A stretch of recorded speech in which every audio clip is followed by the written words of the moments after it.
Hey guys, welcome to the Rum Club Australia. It's fantastic to be here. It's great to have you all along. And today we're here to talk about, rum. This has been a fun little adventure. It's basically something that we've started just during COVID. It was a really tough time for everyone, and we thought about what can we do to really bring everyone together still. And like with all the members around the country, we thought, well, why can't we just get all the rum clubs together in one spot? So we gave it a couple of shots over COVID and really enjoyed it. And little by little, everyone just kept on really wanting to get back together again. And while we're still hosting the in-person sessions again here in Sydney, and depending on your state, we are as well, we just thought, why don't we just keep these clubs going for those people that are in communities that are a little bit too far away, or really just to get everyone together and have more discussions about rum. So it's great to be still doing this. It's great to have everyone here. For our first session, proper session for the year, it's just fantastic, and for me, overwhelming how many of you wanted to join us today. So I really want you to know that it really does mean something to me. And it's fantastic to be put in this position, to have the support of these brands, these guys that really take a lot of time out of their day to get these things organized for us, to bring it all together, and all for one passion, the love of rum. So fantastic, honestly. Now today, as we always do with rum clubs, we like to host it around different identities, different things. So today we thought we'd do something that was pretty important and pretty significant to us all. What's going on with rum in Australia? It's evolving, it's changing. Its traditions, it's a really interesting point, and it got to Australia Day, and I guess Australia Day has been a confusing time for us all, and we thought, why don't we just get together and have a chat about rum in Australia, about how it's where it's come from and where it's going. So today we're bringing together some very new rums that have just started producing with some of the oldest rums that have been producing for years upon years. And we're just going to talk to them about basically where the rum market is today and where it's all going to be going into the future. I think for me, it really is an evolving spirit. We've seen so many new distilleries open up in Queensland, here in Sydney, South Australia, Victoria. So it really is a perfect time to be talking about this and talking about maybe some of the laws and some of the more controversial things that surround it. But the most important thing, of course, is getting to taste it and trying the differences and seeing the culture of rum in the palate that you're tasting. Hey guys, how are we all? How you doing? Hey, really how are good, you? really good. One more. Good. Ryan, you there? Hey, buddy. Hey, mate. How are you? Really good, mate. Really good. I gotta say, looking at all of you, it's a bunch of legends that I haven't been able to catch up with all in one spot in a long time. It's remarkable. I think since the last Sugarcane Sunday Festival, we haven't caught up, and I won't lie, like the hangover's still there. So I'm not really willing to do it again, but I really can't wait for Brisbane. The hangover won't be memorable. I'm sure the night, probably won't remember it, but we'll see how it all goes. James, great to see you, buddy. You're up the road from me in Brix Distillery in Sydney. Yeah, mate. How are you? Thanks for having me, mate. No, Great to be a part of it. It's really good to have one of Sydney's I guess are you now Sydney's oldest distillery as well? Sydney's oldest rum distillery. Yeah, only and oldest. Yeah. yeah. Good one. We're gonna use that one. yeah. I bet. And it's great to see you, Lee, legend. You too, mate. Always a pleasure having you around. Those of you who don't know, me and Lee had the pleasure of living together when I first moved back to Sydney many moons ago. We won't be talking about those days, but young bartenders together was always an interesting experience. It was many rums had, that's for sure. Many rums. It's great to have Adelaide Hills here with Gunnery Spice as well. It's really it's fantastic to see what you guys are doing in in both local and native spirits, as well as sustainability. So really important that you're here today. Thanks for taking the time. Thank you. Thank you for having me. And just looking around the grounds, I also want to say how much of a pleasure it is to be with all of you guys. I love all of your products. So love what you're doing. Keep it up. Awesome. Brian, how you doing, buddy? Yeah, good. Before Lee joined, I thought I was going to get the most boring background award out of any of the producers, but you've picked it up too. Yeah, That's It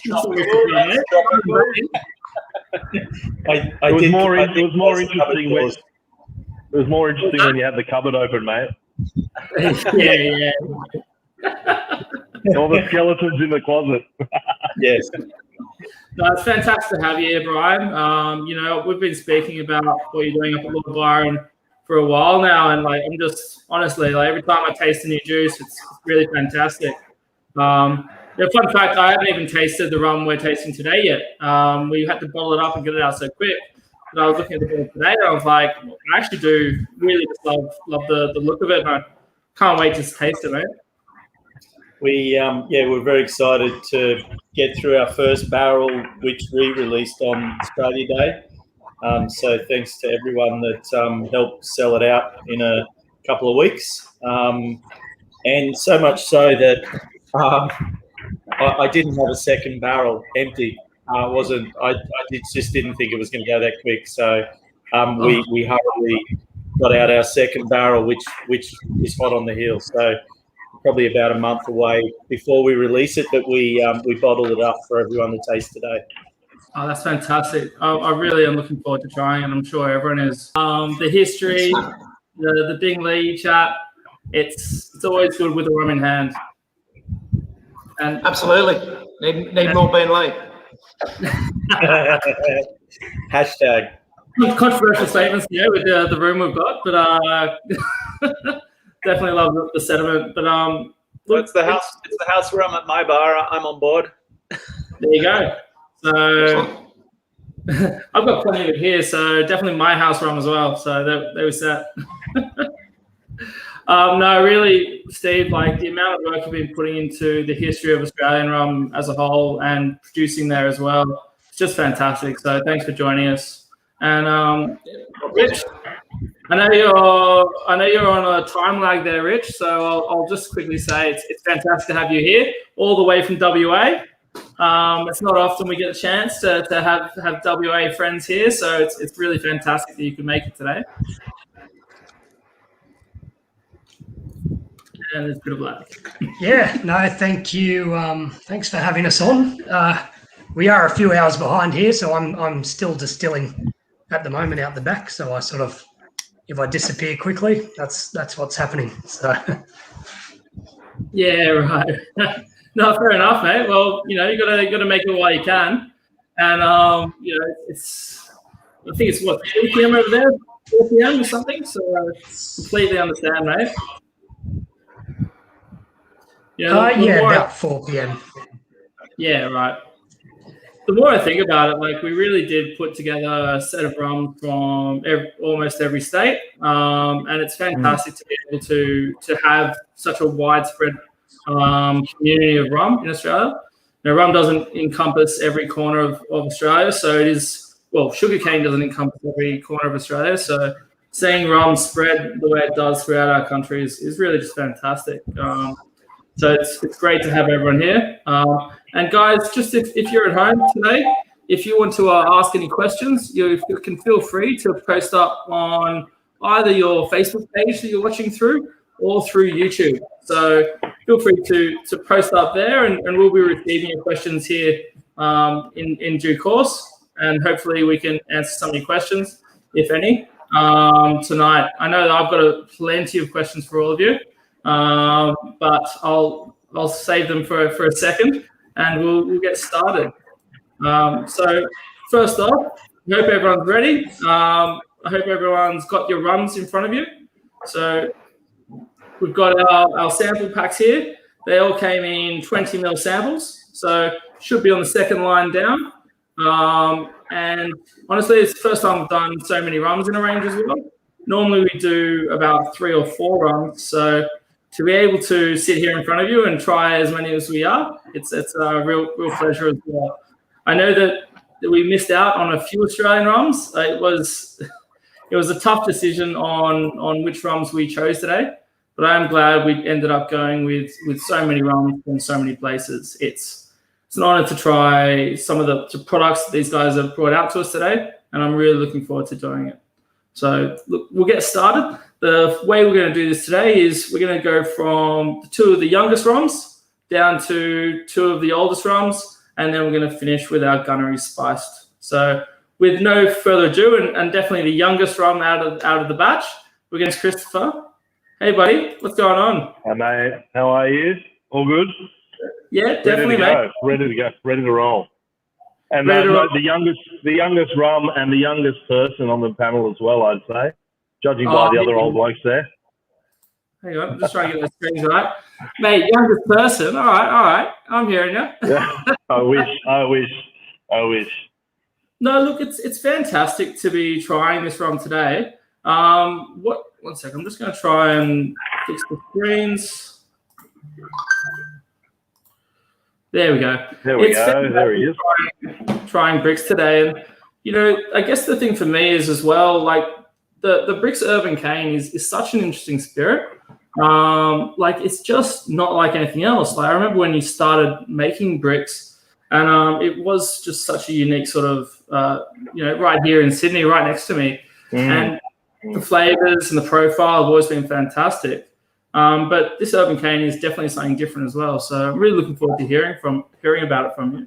But just to start out, can you tell everyone about Bricks a little bit and tell us the story? I'm really curious where the name came from, and I guess really more about why you chose to open up Sydney's oldest and first distillery. Yeah, mate. We are only 2.5 years now. And myself and my 2 business partners were in business together. We were in the hospitality industry, and we had a bar in Sydney, over in the north side of Sydney. And we were looking to do something else and looking at maybe opening another bar or a restaurant or something. But then we just being from in the industry, we saw this movement happening with the craft distilling world in Australia, and saw that there was a lot of movement happening with the gins and the whiskies from down in Tassie, gins from all over the country. But we sort of noticed that there wasn't enough movement with rum happening. So the 3 of us, all being rum drinkers, sometimes more than just drinkers, we'd get stuck in sometimes, but the 3 of us got together and thought, what's our next move going to be? And we thought, let's look at opening a rum distillery. Sydney's got such a strong affiliation with rum and such a strong history from settlement, all the way through till the present day. Obviously, it was around when Australia was first settled. It was on the first ships that came to the country, and a lot of us would probably know the story about it being used as currency and used to barter and to pay people. It really held value, and so we sort of saw that Sydney had lost its attachment to that backstory, and knowing that rum had been on a bit of a rough trot over the past 50 or 100 years and building itself up a bit of a bad name for being the spirit that makes you do silly things or sends you into a bit of a spiral. The old myth of it's doing things to you, apart from maybe not drinking as much. That might probably help it, first of all. But if you drink too much of anything, you're going to probably go a bit mad. But yeah, we just saw that the attachment to rum in Sydney had been lost, and we wanted to give it a fresh new face. So we set out to find this space here where I'm sitting, which is a small space right in the middle of Surrey Hills in the city in Sydney. Very tight space now, we know, for a small craft distillery. Half of it is a bar, half of it is a distillery. So what you see behind me here is about 100 square meters of space that we need to utilize very, very efficiently bringing in molasses and raw ingredients and bringing in IBCs and bringing in pallets of stuff to produce the rum. And then having to work around a very, very tight space to make it work. So over the first couple of years of operation, we realised that maybe we should have bitten off more than we did. And we wouldn't say bit off more than we could chew, but we should have bitten off more space-wise. And so we're right here, in the middle of the city, middle of Surrey Hills, creating rum and trying to inject connect that name of Sydney and rum back together to bring it back to its history, but in a more positive light than what has been perceived in the past. Look, it's fantastic seeing the bar in there as well, and as well as the distillery. Do you feel a connection? I mean, some of those Surrey Hill streets, some of the older streets in Sydney, do you still feel that connection when you step outside, sort of thing? Yeah, definitely. There's definitely a lot of connection that comes from people that come into the bar and have a look and have a drink and realise that we're making rum, and especially the older generation, they really have a connection with rum, and I remember this and I remember that, and when Sydney was like this, and there's definitely a connection to the older generation. But what we're starting to see now is that education and connection to the younger generation, from 18, 20 to 40, they're really getting into it as well, because that generation really wants to connect with brands and learn about them and understand what's going into their products, whatever they're making, what they're eating, they're drinking, they're wearing, they're driving.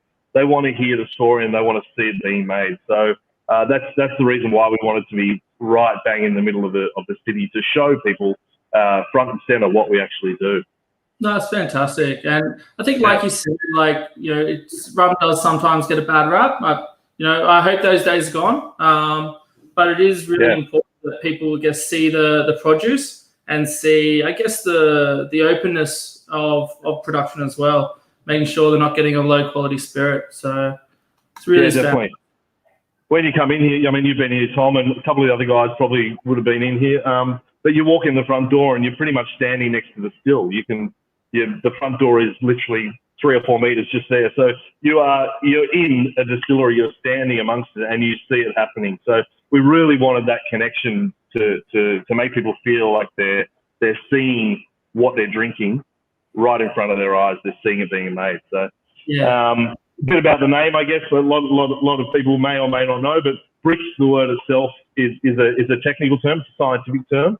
And it is used in the fermentation and distilling world for measuring sugar. So we wanted a solid, strong word to sort of make a statement and to cement our brand. But brix being the measure of sugar, the unit measure of sugar when you are fermenting, then it just made sense for us. Rum coming from sugar and using these methods all along the way through fermentation and distillation. The name just rung home, and we all just sort of had a light bulb moment and went, bing, that's it. So bit educational, but a bit of fun as well. So yeah, no, the name works really well. I think it really is something it's interesting to see. It's tough with names these days, and we'll talk about the name rum in a second, I guess. But it really is interesting to see the way you guys have worked in the brand and developing the names for it as well.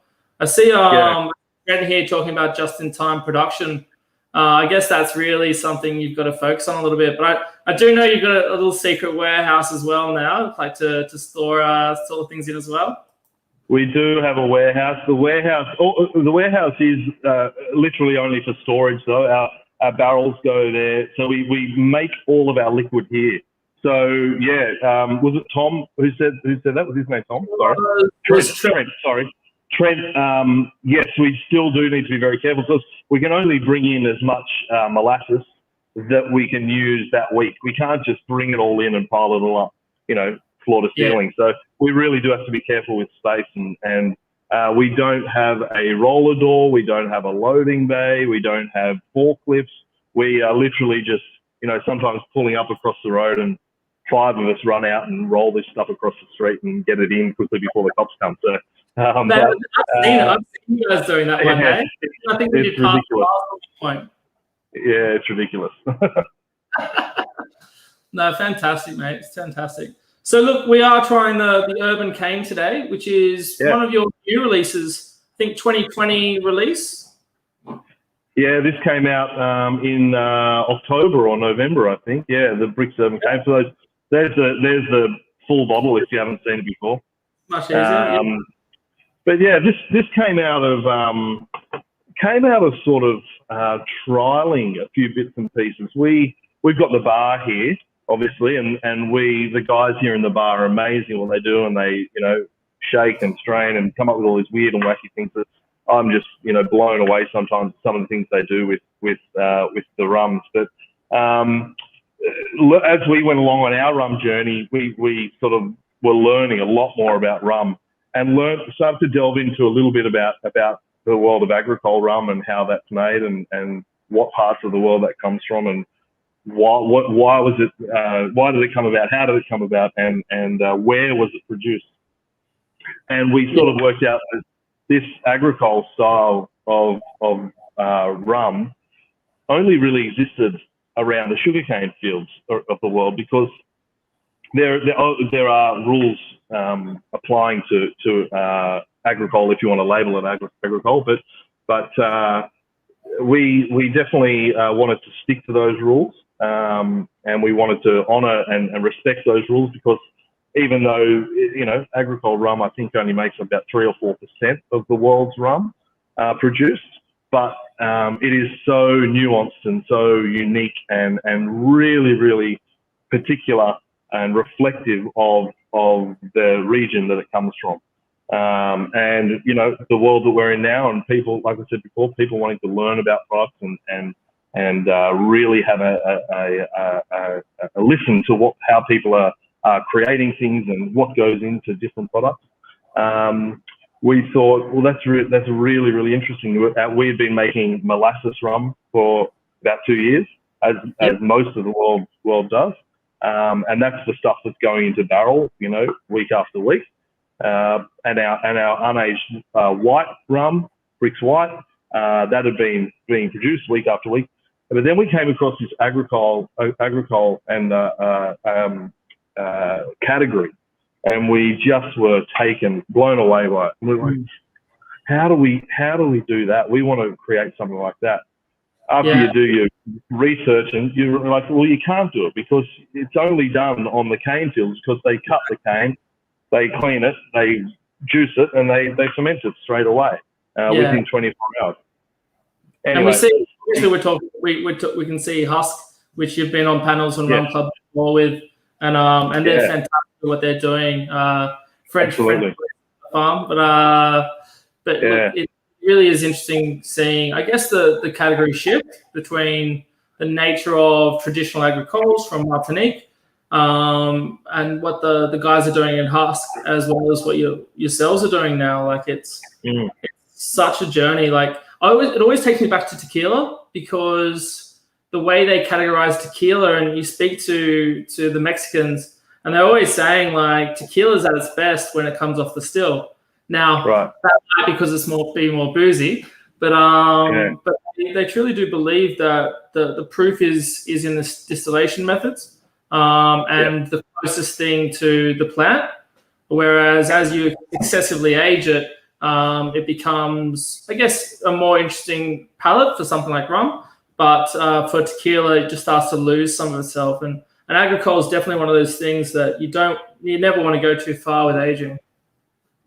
I totally agree. It is, and what we've tried to do with this, it's a true reflection of the plant. You're trying to capture the flavor and the essence of that, sugarcane, that plant, and put it into the glass. I'm not the distiller, so I don't actually make the product, but I was there side by side with Shano while he was doing it. And every step of the way, he was so careful about how he treated the sugarcane, then the juice, then the ferment, then the distillation, and then even things like the bottling and and how long it sat in the bottle before we actually released it. He was so careful with it because he really wanted to reflect the plant and the grass, the cane that we actually managed to secure from up in Queensland. I guess going to a little bit about the process of how we did it. Shane and I went on a little adventure up to the southeast corner of Queensland. We sort of buddied up with a sugarcane farmer up there, and we were bringing sugarcane to the bar to use in the bar for juicing, for cocktails and to make syrups. And it was just a fun little thing that we were doing. We had a sugarcane juicer, and we were just making rum and juice, and trying to tell the story of where rum comes from. And he sort of had the brainwave of like, well, we can ferment that and we can distill it. And so we started doing really small batches of this just little, test runs of this agricole style spirit. And we just sort of give it to people in the bar and splash it around. And people started to really raise their eyebrows and say, wow, that's so different. You put it up against the molasses rum and it's so different. It's so fresh, so green. The molasses rum has this richness and sweetness and depth. And the cane rum that is just bright and grassy and totally different, but showing the raw ingredients just treated in the same way, they produce a completely different product. So we went up to Queensland, met up with this farmer that we'd had buddied up with, and he took us out to the field and handed us a cane cutter and said, go on, start cutting stuff down. So we just started hacking away and cutting, and he's like, no. And he and his team showed us how to do it properly, cleaned the cane, washed it, bundled it up, and he was sending it out to his customers. And we came back like, Shane and I came back like, we can do this. I think we can do this. We just have to manage a way to get it to Sydney before it starts to ferment, before it starts to, work on itself to start to ferment its own sugar. So Trev's got a quick question here. I don't know if you'd know this because obviously you've partnered up with someone, but do you know if they're inoculating their juice before they transport? No, so we actually brought the cane stalks down to Sydney. So we had them harvested by the farmer up there. He would go out at about 5 o'clock in the afternoon after he'd been out there all day. He was into it. He was all about it, wanted to make it happen. And he would go out with his son at 5 o'clock in the afternoon and cut 1 ton at a time, bring it back, clean it, bundle it, put it on a refrigerated truck, and it turned up at the distillery here the next morning. So we came in the next morning, it was out the front, and we just started. We've got a single stalk cane juicer here, and we just sat on it all day, juicing to about 8 hours to do a ton of cane. Yeah. And we did that 4 times over 2 weeks. Crazy. And then so the juice eventually started to naturally ferment itself with the natural yeast that grows on the cane itself. It wild fermented. Shane actually put some of the husk of the cane that we had already crushed in with the ferment to really drive flavour and yeast and really help the ferment along. And it just ticked over for a while. So it just did its own thing. We didn't add anything. We didn't inoculate anything. It was all wild fermented with indigenous yeast, and away it went. And then 10.5% ferment popped out. We double distilled it. I keep saying we like I was doing it, but sorry, Shane, I was watching you a lot. That's what I was doing. Double distilled. The first distillation came out at 60%. Second distillation around about 87. So really intense, sharp flavors. And then just sat in a tank up here for 2 months and just rested and just came together. It just sat there. Shane was very protective of it. He wasn't letting anyone get to it. It was just sitting there for 2 months, and bit by bit, slowly but surely diluted it over a number of weeks to what it is now at about 43.3%. We should actually in our hand. I hope everyone has a sample at home. I know James has got plenty there. Now, guys, you can pour the whole 20 mils out. For me, I'll probably say pour out 10 mils and save the samples as you go along. You never know when you're going to want to come back to it. But you can also just go buy a bottle from Brick's Distillery as well as another option. So, cheers. Or jump on our website. We might pop a discount code out, Tommy, for everyone's on tonight who might want to buy one. Yeah. Well, look, what we'll probably be doing is for all the rums we're tasting tonight, we'll be sending a little correspondence to everyone who joined us tonight, and we'll tell them the best place to buy it, and if there's any discounts going or anything like that for members, it'll be fantastic. Yeah. All right. So to the rum itself. I think the first thing that jumps out is just grass, plants, green, almost like, I don't know why, aloe vera sort of comes to me. That real juiciness, like really juicy aroma of grass and plants. Like I said, Shane treated it really, really delicately from start to finish. So he was very, very careful not to disturb the flavour that he created. So everything was done gently, everything was done slowly. And it didn't want to create too much volatility. So, beautiful. Sorry, Matt. So aromatic. Really aromatic. It does take me back to something like an agave with that, that juiciness. It really takes you into that world, like you said before. Little like blueberries, sort of blueberry cacao sort of note. I get like, the more I try it, the more I get like a fresh blueberry or I don't know, something blueberry in there. It just gets me. Yeah, I won't lie, I get a lot of pineapple, but that's my favorite thing in the world. In case you couldn't tell by the show. And you're the pineapple king, mate. That's you. And then it's sitting at 43.3, so it's got a bit of zing to it on the back, but as soon as it hits your palate, it's got this really nice creaminess to it. But then, we wanted to have a bit of a zing because, it's going to get used in cocktails and mixers and that sort of stuff. So we wanted to stand up, but really, really smooth up front and just a bit of that little kick at the back.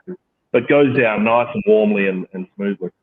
It's just so pleasant. And, like it does taste, it tastes wild. Like it tastes like that nut ferment has really just opened up. The 43 mark's really interesting as well because I always wonder, what is the right ABV for agricole style or a cane-based spirit, and it really is a question of how intense you want to taste the cane.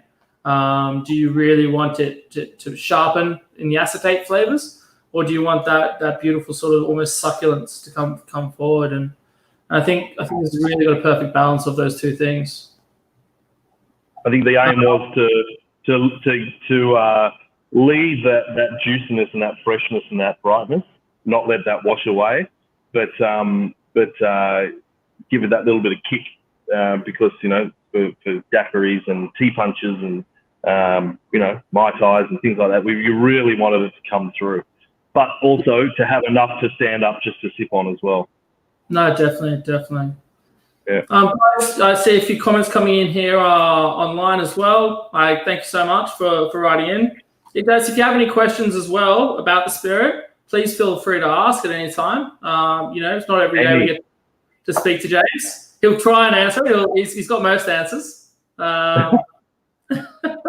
Hey Amy, good to see you there. Yeah, really good point, mate.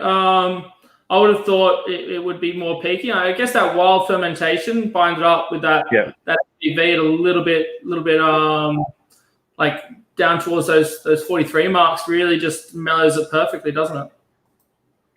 I think also, like I keep saying it, but the way that Shane treated it took 4 months. It took 4 months from distillation to release for an unaged spirit. It sat in a tank for 2 months. And then it was slowly diluted over 2 months as well, only about 5% at a time.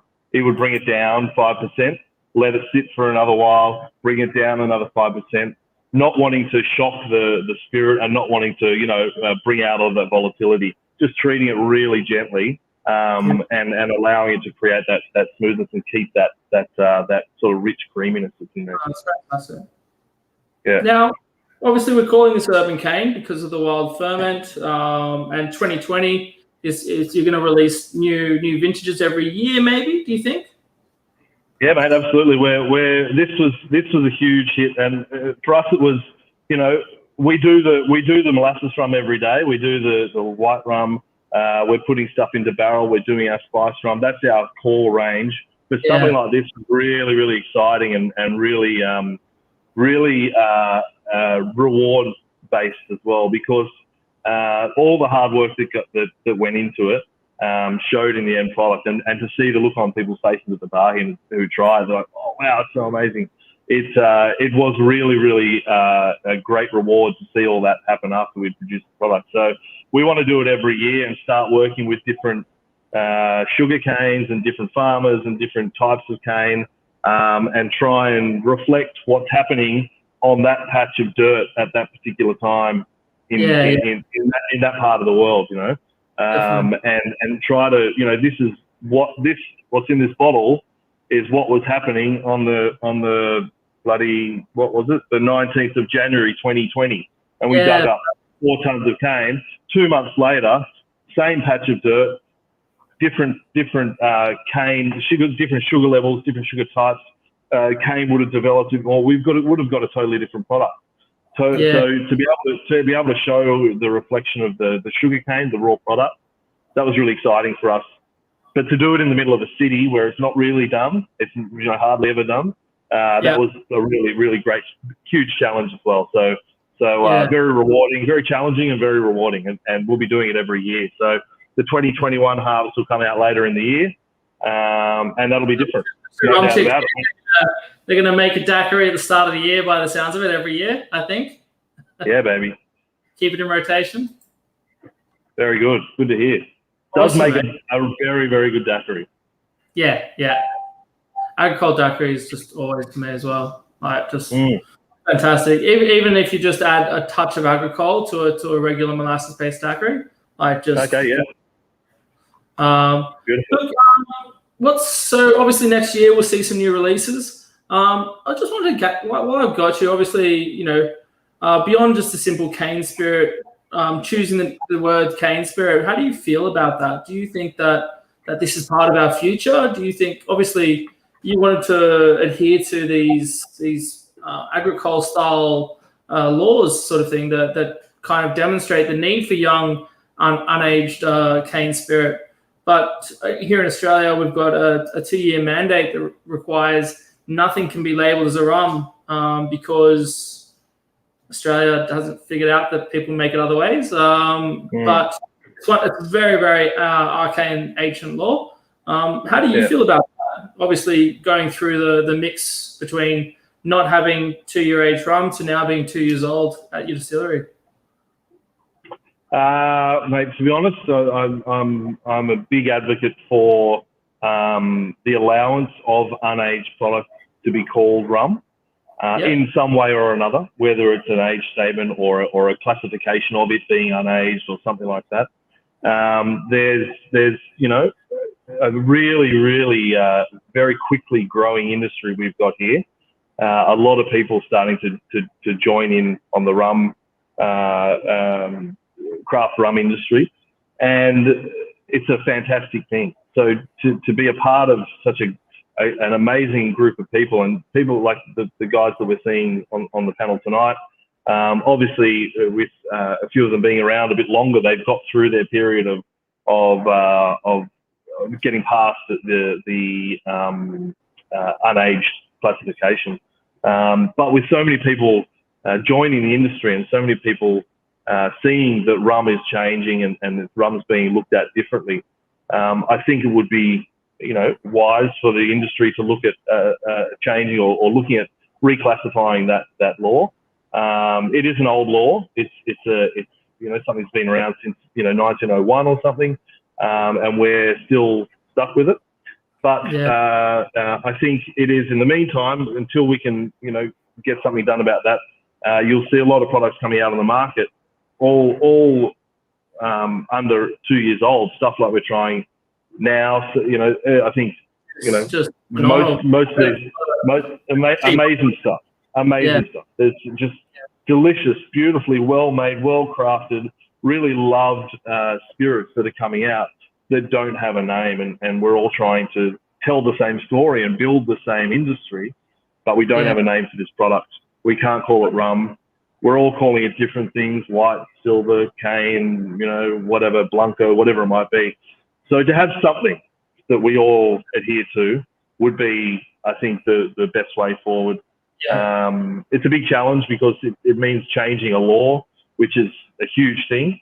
But I think it's something that we should band together on. We've a number of us have chatted about it in the past, and you know, it's something we should band together on to try and get something done, so we can all grow as an industry and as a category.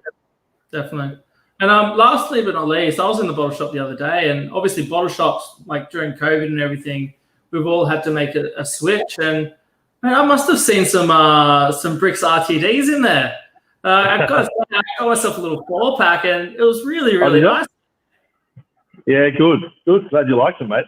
Mate, they are obviously we're obviously a rum distillery first and foremost. Spirit is our you know, main product, and we are all about the rum. But you know, we're all about education as well, and getting rum into as many people's hands as possible, and sort of promoting rum as a category. And if we sort of during COVID, you know, had a bit of time and put our heads together and came up with these products, and they've turned out to be pretty good. They're just another way for us to get Brix into people's hands, to get rum into people's hands. So instead of maybe choosing a, you know, Jim Beam and Coke or a you know, what do they call it, the gin and tonic premixes, or the vodka cruisers, UDLs, all that sort of stuff. Pick up a craft Aussie rum RTD and support a local business, and you know, for us it's a bit of fun, and they're great products, and they're all well made with natural ingredients and all that sort of hoo-ha. But for us, it's another way to get people onto the rum bandwagon to then make the move onto all these amazing spirits that we're trying tonight. So thanks, Amy. Amy actually put a little thing out today in today's paper, so in the Sydney Morning Herald. So very thankful to her, and that was for the release of the Blood Orange, the Spiced Blood Orange is coming out this week. So. I'll have to read that once we're done here. We'll see 5 rums in, but maybe tomorrow morning. Yeah, definitely. They're good. They're good for the morning after too. They go down well. Good hangover cure. Well, look, mate, honestly, thank you so much for joining us tonight. Look, stick around. We've got a few more rums. I know you got some rums in your hand there, so nowhere to go. But look, if there's any further questions for James, feel free to ask in the comments section, and we'll try and get you there. Look, so amazing to try a cane spirit, a pure cane spirit, and like James said, there's a lot of controversy surrounding where we are going with cane spirits versus rum, or it is rum, or is not all cane spirit. Does cane spirit not come first, and then rum is a subcategory? A lot of questions to go unanswered. I guess the point is that the juice we're tasting is great, and it's great to see fantastic juice enter the market, because really all rum distilleries are only going to be producing an unaged or 6-month aged spirit in the interim until they reach that 2-year mark. So fantastic. And I guess someone else who's really struggled with that and who's only started producing his rums recently is Brian here. Brian, great to see you, buddy. Thank you. You too. Hi, everyone. Fantastic. Brian, I still remember when you started making your distillates and started entering the market. It's been fantastic to see where you've been going over the last couple of years. Can you tell us a little bit about the journey? Tell us a little bit about Byron Bay and why you got into rum? Yeah, of course. First and foremost, Lord Byron Distillery, we're based in Byron Bay. Byron Bay is the southernmost area where cane's grown in Australia, so on the East Coast. We're lucky enough to live there and own the distillery as well as a cattle farm. I'm the typical tragic Aussie that loved rum and only thought that rum was Bundy, and got a chance to travel overseas and realised that rum really was a much broader category than Bundy rum. And I actually took some Bundy rum with me when I was overseas, and my friends didn't know what it was. And quite frankly, when I came home, I was my eyes were open. That was many, many years ago. You can tell I've got a little bit of grey hair, and I was actually the CEO of the power station next door to the sugar mill in Byron Bay, and so I was sitting there with a cattle farm with a natural spring on it, with access to as much molasses as we needed, and I just I felt that Australia needed some good quality craft rum. So about 3.5 years ago we started, but our journey really started about 5 years before that. So we've sort of been trialing and testing and training and getting a lot of experience around the world to bring what we can now. What we've come up with, my dad runs the farm, my brother runs the distillery, and my wife and I run things in the back office. So it is really very much a family business. A lot of the effort was put in to make sure that Lord Byron Distillery was 100% renewable energy driven, and also zero waste. So my background experience is about 25 years of working in the renewable energy industry, and working in a lot of distilleries around the world. I was seeing some pretty average practices, and so it was really important to us to put the effort in and make sure that we were zero waste, and that we were 100% renewable energy as well. Yeah, look, it's always been interesting to me. Renewable and being clean is always been essential, even since I was growing up, sort of thing. And rum is a renewable spirit. It's it's one of the only spirits that is made as a byproduct of another industry, by and large, from the sugar industry. And with so much sugar being manufactured in Australia, I think it's our third largest agricultural export. It's just one of those quintessential things as part of our society. So it really is interesting to hear that's part of your pathway, and seeing that you're going towards this clean and renewable spirit. You're very close to me, so in terms of geographically. So I think if I just drink your spirit, I'm cutting my carbon footprint, surely. Drink Australia, and you're cutting the carbon footprint from the Caribbean and Hope, right? Surely. Buy Australian. No, look, it's fantastic. And I guess with Byron Bay itself, what is the region's importance in sugarcane and in rum? Like, are you seeing a market uptake up there? I know that some of the earliest cane cuttings came from that area, which I'll speak to Steve about later. But what's your feeling about calling it Lord Byron itself, and being in Byron Bay? Yeah, so for me, Lord Byron, or the reason that we called it Lord Byron Bay was actually named after the Lord Byron the poet, who I used to read a lot of when I was a kid. Lord Byron the poet very much ran his own race, and really did things that he felt passionate about, and to the point where Lord Byron the poet, which Byron Bay was named after Lord Byron, the head of the navy of the English fleet at the time when England ruled the world through their navy. So you've got Lord Byron the poet that actually changed the course of his history, or his family's history, from warriors to poets to writers.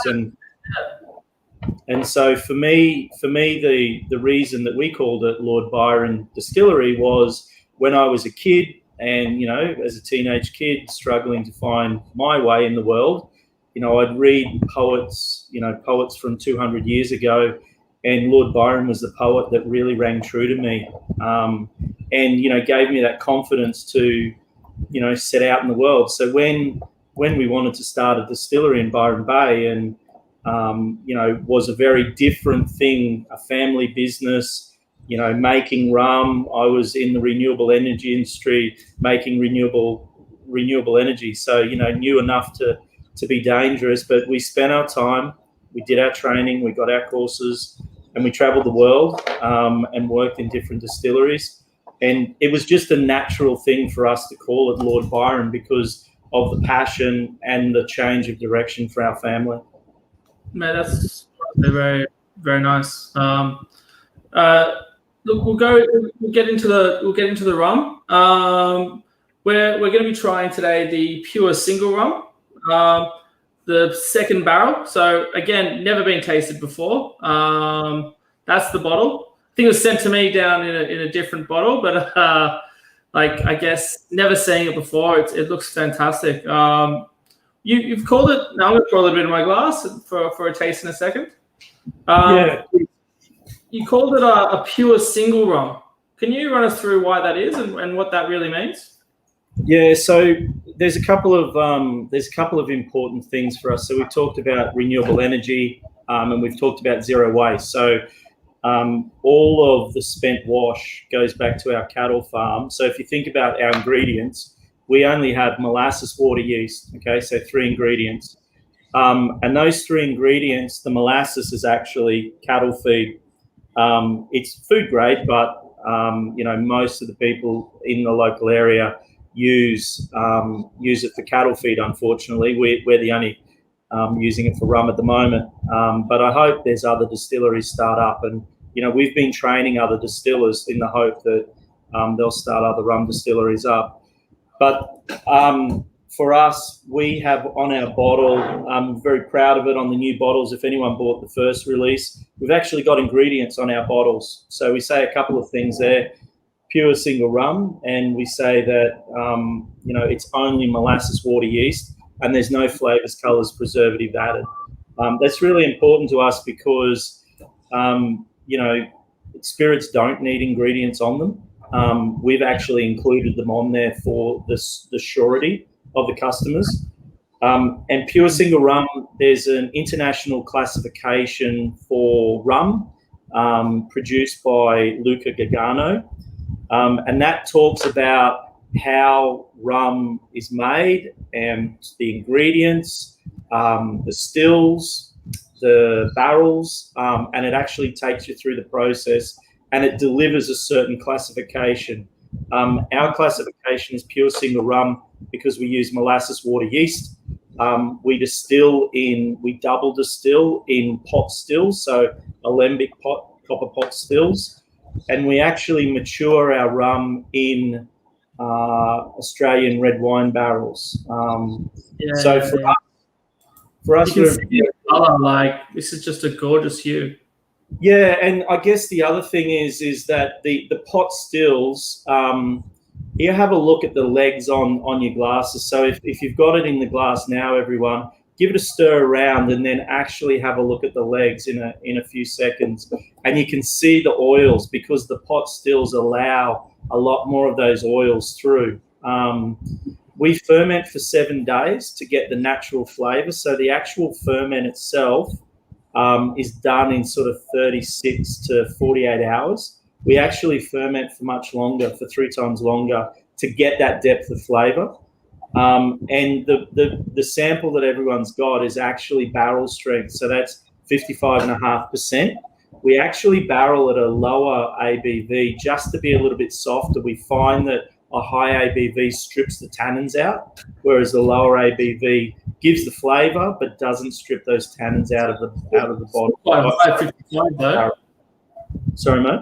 Still quite high, 55 though. So normally it's somewhere between 60 and 80 in the Caribbean, is my experience. So for us to go in at 55 is more costly, but also, a reflection of what we believe in, that we need to go in gentler. Everyone's different, but that's, I think, I think maybe Jamaicans, but they are, they can really drink us under the table. So I guess the couple of things you're going to get is you're going to get the smoothness, so I think there's another overproof in the tasting kit, isn't there? There is. We're going to be trying the Hoochery in a second with Rich. Yeah. The other thing to note with this is that we've been going for a little bit over 3 years now. We released when we felt it was ready. We didn't release it 2 years and a day, which is obviously the temptation for every distillery that's opened up. It's a lot of investment to go in and wait, but we felt that it wasn't ready at 2 years, which is why we didn't release it. We also, we thought the 3 year was the right time. Yeah. When we're drinking, so I guess everyone would have seen the legs on it. The other thing is the nose is quite gentle. We're very, very happy with the nose of it. But the thing that predominant for me is not only the color, the richness of color, but I get just so much salted caramel and tropical fruits in there. Yeah.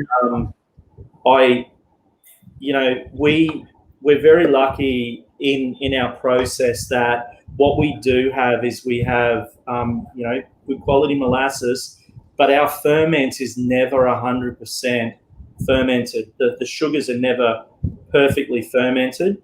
We have, because we're 100% renewable energy driven, everything's electric drives, and we actually have heating rods, electric immersion heating rods inside the liquid. And what happens is those heating rods actually caramelize the unfermented sugar. And so think of like a creme brulee, when you crack the top of the creme brulee, that burnt caramel, the burnt sugars, that really goes through the flavor of the drink. Very happy with it. For a natural production process, it's just absolutely phenomenal. And we've got a couple of questions in here. A couple of people comparing your barrel releases. Trent's asking if there's any difference between barrel 1, barrel 2. I tried barrel 1.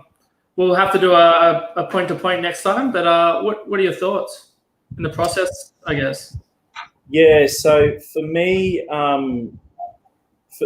every barrel's different, and that really is the challenge for us as a distillery, and that really is the challenge for us, going forward. So what we're doing is, we're releasing a couple of barrels. So this barrel it's a red wine barrel, but it's a different barrel. The first one was a barrel that we got the ends taken off, and they actually refired the inside. So with it wet, they actually got the torch in, heated it up, put it over fire, and actually caramelized the red wine.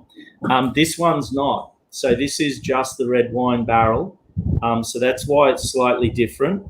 The next release so what we're trying to do is we're trying to show you guys the different barrel expressions that we've got without doing another like port or sherry. I mean, everyone's, got those expressions, right? So we're trying to show you what we're using it as a base, and then what we'll be doing going forward is bringing some of those barrels together and having a yearly release. So you'll never see, or you'll always see with our releases that, 2018 harvest, well, that's the first year that we ever put any rum down, and we've released in 2021. So, we will bring some of these barrels together. So we've got the red wine barrel that was refired. We've got the red wine barrel. We're going to release a bourbon barrel, which is much lighter in color, but big vanillas, as a lot of people on the call will know the bourbon barrel brings. And then people that have bought all 3 bottles will actually see the different expressions. And then going forward, we're going to be bringing those together and then marrying them and then taking them forward as a batch, as a 2018 batch.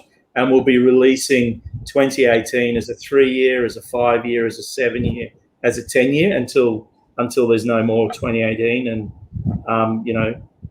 that'll be gone. The 2018 batch will be gone. Yeah, fantastic. And I guess, you think a lot of people are using port releases and things like that. I mean, Australia, by and large, is a wine-based country. Like, to be renewable, to use something that is locally sourced, is to use wine barrels in Australia. I guess, in a way, that's a uniquely Australian thing to do. Well, not unique, I guess, but it very much is part of ingrained into our culture.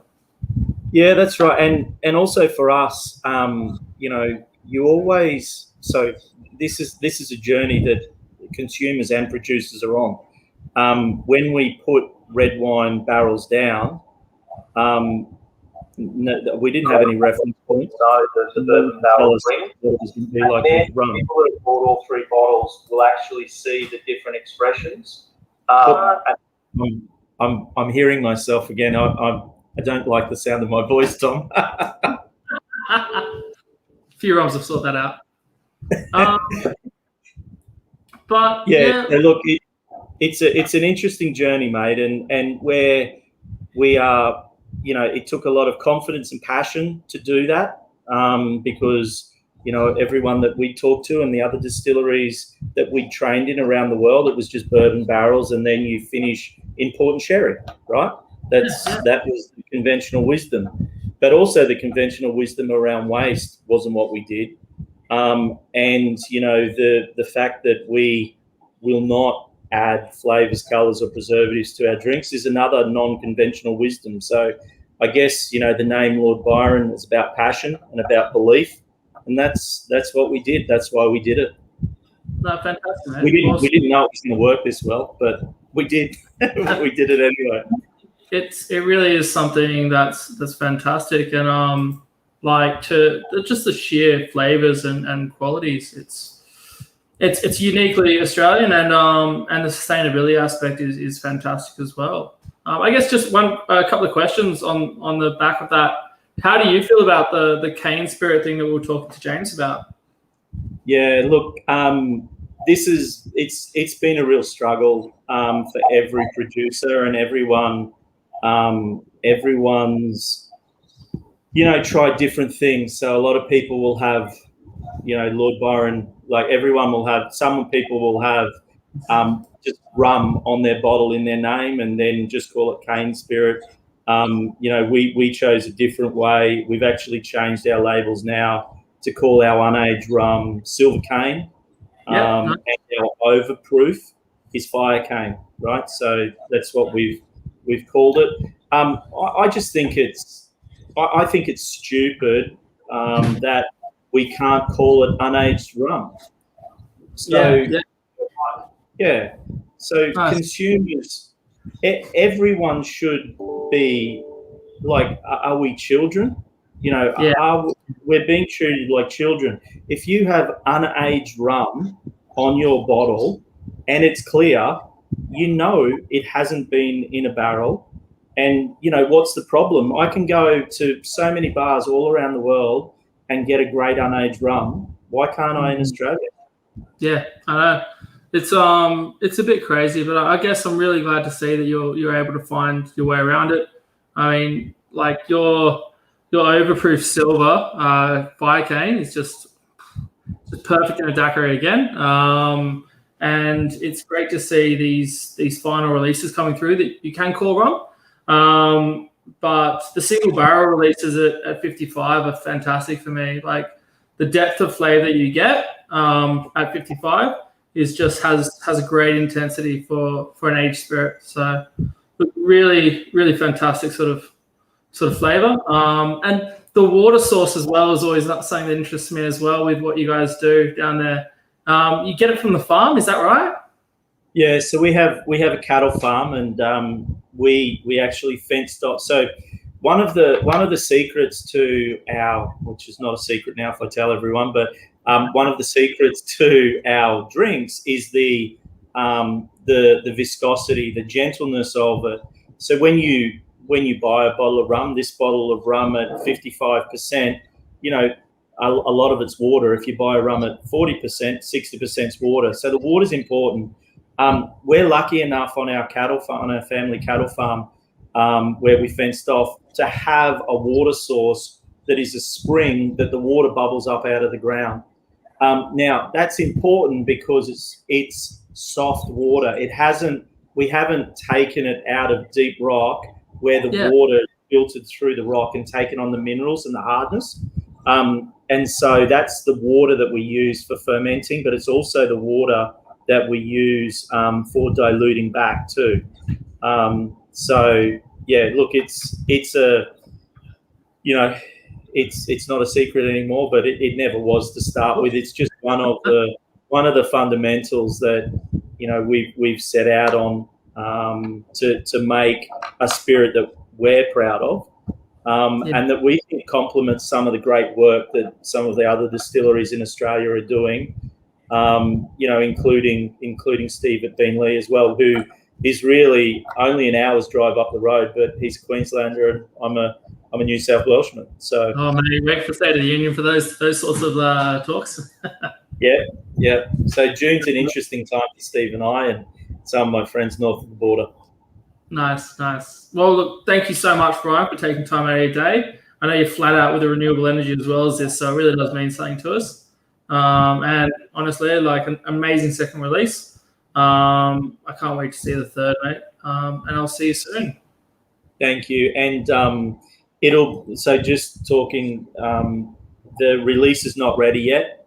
The only way to get, so if you go onto the website, you can join the Rum family.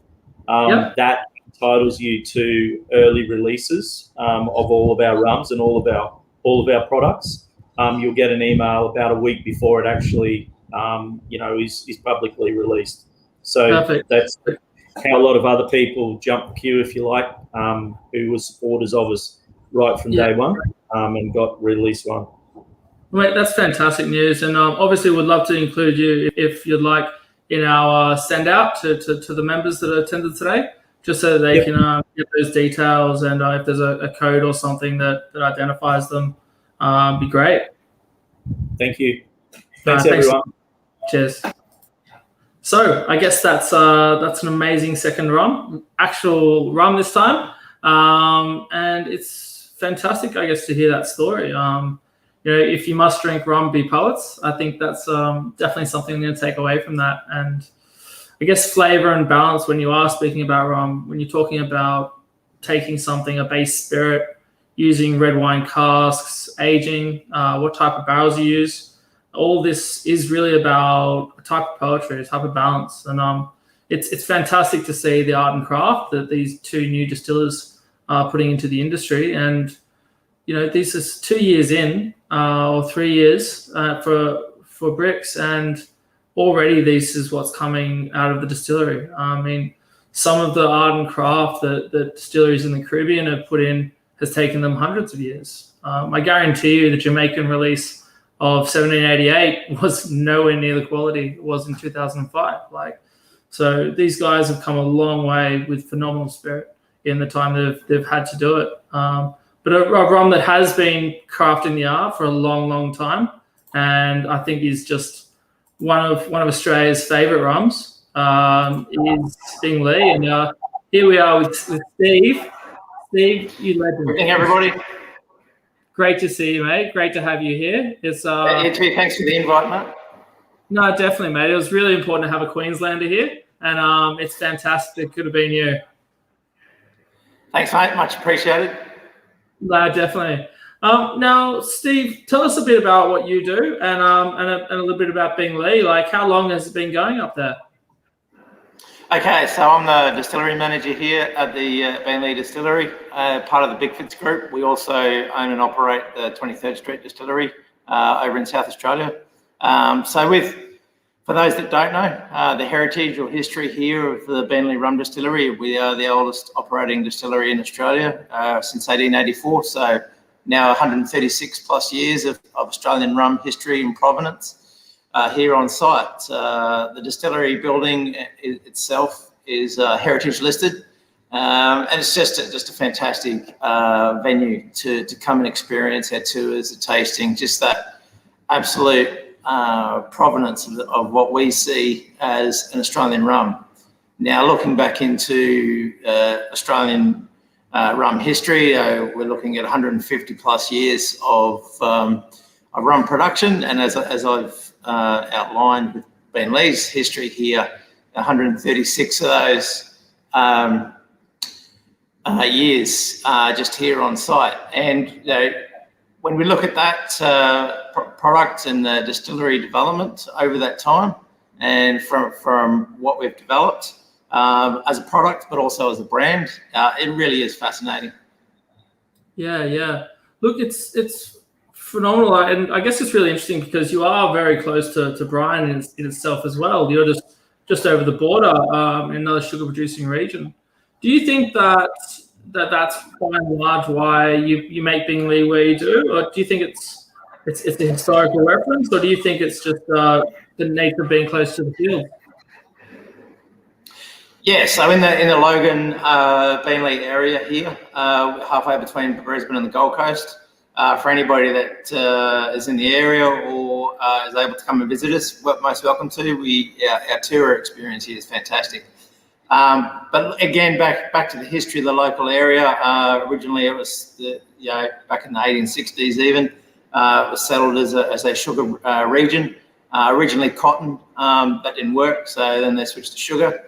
And then even downstream of the Albert River here, behind the distillery, was even older rum distillery, and others out in the wider region around here. So when we look back through the impact of that history, that's where we bring in the influence of what we know, and the great story that everybody loves for the Beenleigh brand is the Walrus, floating sugar mill, but it was running around up and down the rivers here as a local transport, and was getting the cane off the farms, crushing it, producing sugar, but the molasses being a byproduct.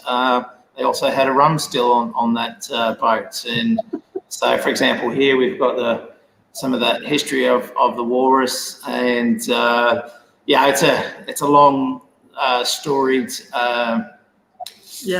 It's celebrated for the brand. It didn't crash, mate. No.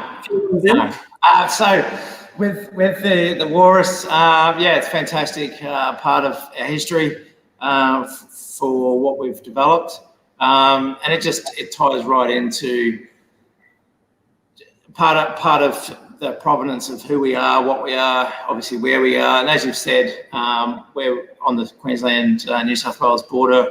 We've got both Husk and Lord Byron down the road from us. So it's still an amazing area for that sugarcane production, even being in that southeast or northern southeast Queensland or northern New South Wales area, versus the majority of the cane production further up north. We do source our. We are 100% molasses based operation, and we do source that from various areas, not just locally, but northern New South Wales, but also from the Maryborough-Bundaberg region as well. But we definitely do see a variation in that sugarcane, that molasses provenance for those regions. When it comes through and the spirit it produces of our stills, we definitely pick up nuances based on the region that molasses has come from. Mate, now look, you're one of our great heritage sort of distilleries. What are your thoughts on what classifies an Australian rum? Like, if we were to build up a category for ourselves, what do you think defines it? Yeah, it's a tough question, mate. It really, like, when I look back, and I've been asked this one a couple of times now, but when I look back through that 150 odd years of Australian rum history, and you really look at who's been the big industry leaders. You look at CSR Piermont, that was based in Sydney, and was infamous for the Inner Circle brand up until the mid 80s. Had further north of here, our guys up in Bundaberg, and then Beenleigh. The three big boys through the Australian rum industry that have really set the scene over that 150 years. So from an Australian rum style, really until recently, with what we're really starting to see now come through in that craft sector, which is just absolutely going gangbusters, blowing doors off, and really starting to see some global interest in what at least what several brands are up to, not just us or other. Obviously, CSR is no longer. Yeah. So when we talk about Australian rum style, to me, it really comes back to what we would see, and it's the process here in Beenleigh, which was also modelled after CSR, just column still, then it goes to a pot still. So it's not double pot distillation, but rather column and pot. And then from there to vats, and our large format vats here, we have, dating back to early 1900s. So you look at 120-year-old vats. We've got 100-year-old vats, and we've got well, the largest volume that we have here is 55 and 65,000 litre vats. So there's that, and then there's also your barrel maturation as well. So for us here in our warehouse, we have over 1,000, what are we now? Close to 1,300 ex-bourbon American oak barrels. We also have our ex-brandy vats that have come up from Victoria many years ago. And then also we have Australian port barrels, we have French oak barrels. So in the context of what is Australian rum style, and I guess from the big end of the industry, it's that column distillation, pot distillation, vat maturation, and then barrels. Yeah, so that's been that classic format for, I guess, generations now. Yeah, really interesting, mate. And obviously you're doing a lot of these limited releases now and special releases. Mate, it's such a privilege to be able to try the Flood Rum release today. I know that this hasn't been released, and I really want to taste that now, but let's wait till Steve is back. In the meantime, what we're going to do is we're going to cut to Rich from Hootery. Now, it's fantastic that we were able to have Hootery here today. We really wanted to get a good cross section of Australia, and I didn't necessarily know this either, but Hootery was one of our first craft distilleries. And so it's fantastic to have a representation from WA and to see some of the amazing rums that are coming forward. Today we're going to be trying their OP, but I do want to warn you, Rich is on a little bit of a time lag today as well. So I'll just say hi to Rich, but then let's cut to a quick video about the distillery and about, I guess, the journey for the rum itself. Rich, are you there, buddy? You're going to have to unmute your mic. Hey, bud. Rightio. Thanks for having me. Yeah, great to have you. Look, I've got to say, this is a lot clearer now, to be honest. Yeah, that's all right. We shut the shop now, so a bit more internet. There it is. Mate, you're there at the distillery right now, and I think you've still got the still going, don't you? Yeah, we're still going. We're a few hours behind you guys over there, so I quite often distill right through till 6 or 7 o'clock at night, just because it's so hot up here. It really helps if I can let the sun go down a little bit to get some work done. No, fair enough, mate. Fair enough. Mate, that must evaporate the spirit off as well. Yeah, yeah, it really does. Look, let's get a quick cut to this video that I'm looking forward to seeing. And then, look, I'd love to have you back and ask a few questions about some of the flavors that we've got here. Yeah, absolutely. All right.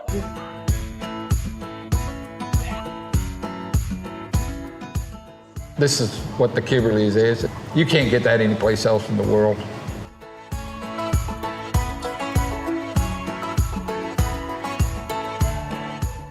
So our dad started the distillery, 25 years ago, something like that. I think he'd describe Spike as a cross of extremely stubborn and eccentric. Eccentric in the fact that he decided to build a distillery as somewhere as remote as Kununurra in the East Kimberley, long before distilling was at all trendy, and stubborn because he spent 6 years to try and be granted a licence, and then decided to build the still himself. I am the oldest continuous operating legal still in Western Australia. Now what that translates to is I was the only still. There's no automation in our still. Building the still was quite a family affair. B and I pounded out the copper heads of the still one school holidays, and I think we were paid about $5 an hour. So we've won many awards over the past years. The best thing is we've won Champion Rum at Australia's largest spirit competition 6 years in a row now. And all that proves is you can make Australia's best rum from somewhere like Kununurra. I've always thought I made a good rum. The awards basically are saying the rest of the people agree with you. Every bottle at the hootery is waxed and labelled by hand and then travels 3,000 kilometres by road to our customers. We age our spirit for 2 to 15 years in a variety of used barrels. This help gives a unique complexity to our finished blend. We recooper the barrels here in-house, so we heavily char them, and this helps naturally colour our rum. But really, it's the climate here that does all the work for us. Look, in the wine industry, they call it terroir. I think that sounds maybe a little bit too fancy for us. But basically, it's our environment. It's our water, it's our soils, it's our temperatures, it's our latitude to the equator. You know, we're actually the equivalent distance from the equator as the Caribbean. It's the dust in the air, and it all comes together to simply make good rum. Here, every year is different, every season is different, and this is the magic of the Ord. Made our way since 1993. Mate, fantastic. They're putting you to shame, mate. Look at them go. Mate, honestly, it's quite a story itself. Like seeing, I guess, the location, I guess the remoteness of it. Just fantastic product. Yeah, look, just the region in general. I actually lived in Sydney and managed bars in Sydney for nearly 10 years in Surrey Hills and Newtown and stuff. And I literally was just driving around Australia and I stumbled into Kununurra and there was this amazing distillery here. So I sort of used my bar managing skills and hooked up a new job, new career. So yeah, well, same career, I guess, just different side of it. Different side of it, less interaction with the public, but that's all right. Yeah, but really, like the region up here, it's completely different. We'd probably be one of the most isolated distilleries in the world, certainly in Australia, which has a lot of benefits, a lot of perks, but a lot of issues when it comes to just ordering things and stuff like that. You know, through the wet season, we can be cut off for up to 3 or 4 weeks at a time when the roads flood. So those are the challenges. Sorry? When the roads flood, that's just it. It's you're just by yourself. Yeah, we're by ourselves, and because WA has quite strict biosecurity laws, not a lot of things can come through Northern Territory. So we quite often have to truck and ship through South Australia right up to Western Australia, and we're at the very top left-hand side, really. So the isolation is, it's beautiful, but it's got challenges attached. Yeah, of course. Mate, look, I mean, what's it like making rum up there? You've got the sugar cane there. It's such a handmade process from what I see. Can you run us through it a little bit? Yeah, absolutely. So the Ord River, which is where we're situated, is on Lake Argyle. So Lake Argyle is the biggest irrigation system in Australia in terms of water volume, and there's a lot of stuff growing in the valley. So a lot of fruit, veggies, grain, that sort of thing. And in the 90s, there was sugarcane. So about 5-10% of Australia's sugarcane was growing here. So we did have a really direct and basically free source of molasses. So Spike decided to make a distillery. That's all changed nowadays. So we have to bring the sugarcane over from Queensland. That's just agriculture. Industries come and go. But because we are so isolated, nearly everything we do here is handmade. So if the still breaks, if something falls apart, if we need to fix barrels, all that sort of thing, I basically do it, or whoever's on the farm does it. Yeah, right. Mate, look, I guess it's interesting when you're tasting rum. We always have this conversation that goes around terroir. And I guess when we're talking about those younger cane spirits, like we were with the urban cane, that's something that can be really intense. I guess because you are using WA cane, do you feel that terroir makes that difference, or do you think it's really comes down to technique and I guess people? Like what sort of, I guess, balance of relationship do you find when you are distilling? Well, terroir is really about region. So that's not just the cane as a product. Water is a huge part of that. And I thought it was really interesting earlier. Brian, where he was saying they like a really soft water. Where we're quite the opposite. We go down deep and we use a hard water. Now, there's no right or wrong there. It just gives you a different result. Our hard water's got quite a lot of calcium in it. And a lot of other nutrients which yeast like, so that saves us from adding more products. And, that just creates a unique flavour. You drink Coca-Cola in every country in the world and it tastes different. And that's nearly entirely down to water. So that's one of the parts of terroir. But then it also comes down to method. We've got a handmade still. It's the only one of its type in the world because Spike designed it. We burn barrels ourselves.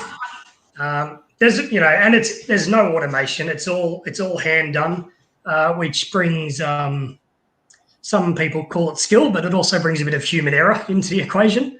So those, especially after a few times, all those things,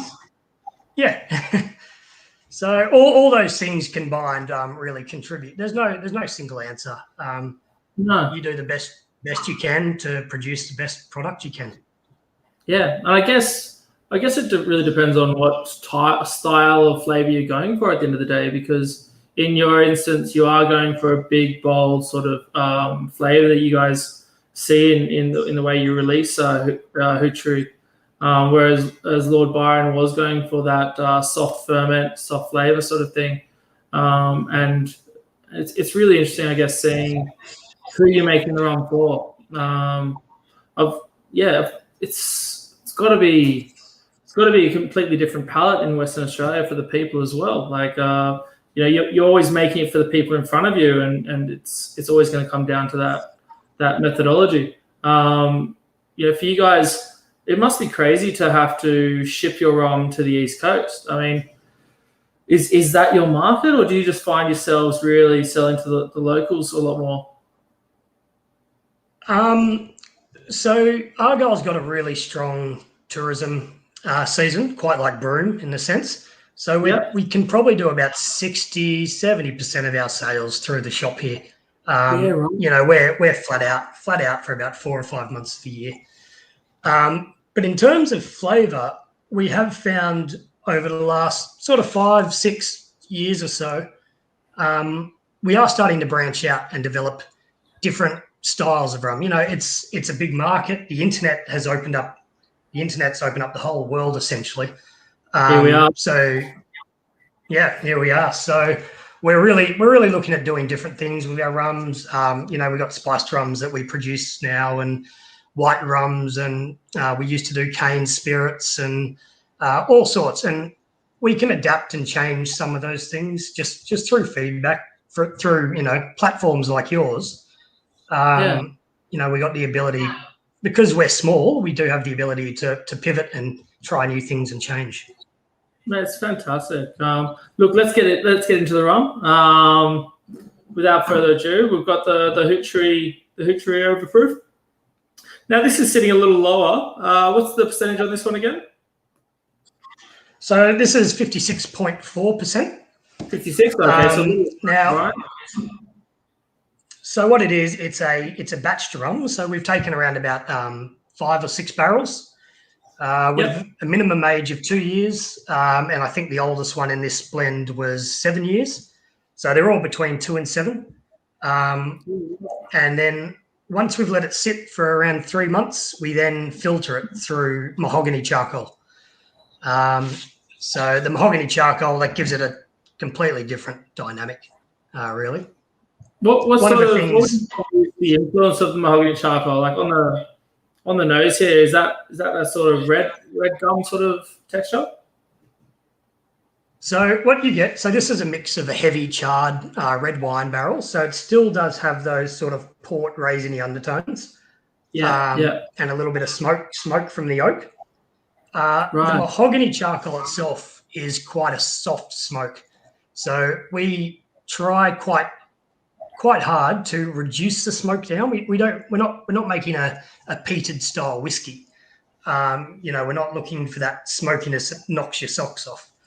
What we're really looking to do with the charcoal filtering, the main aim for us is to reduce the amount of heavy oils in the spirit. So the finer oils will pass through quite easily, and the heavier oils will get stuck in the charcoal. So that leaves you with a much sort of more refined spirit. And because it's slightly more refined and doesn't have those sharper edges, you can bottle it at a higher percentage. So it's just about finding that right balance. Okay, really interesting. And do you use that for your lower ABVs as well? Or is that just really something that you hold back for the overproof? No, the mahogany charcoal filtering is just for our overproof. It's quite a slow process. So it's a trickle filter. So you can only really filter 200 litres in about 4 hours. Like, it's quite slow. Trickle filter. Rum production. It's awesome. Other than the smoky flavour, you can get a very similar result with chill filtering, but we don't do that. We like to do it the old-fashioned way. Nice. Guys, if there's any questions for about the spirit, please let us know online. Mate, it's fantastic smell.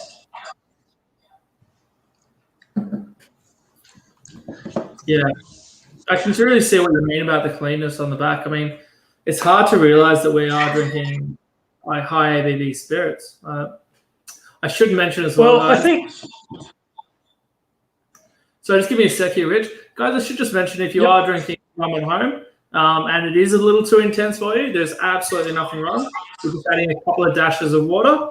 It'll take that edge off for you and just make it a more palatable spirit for you as well.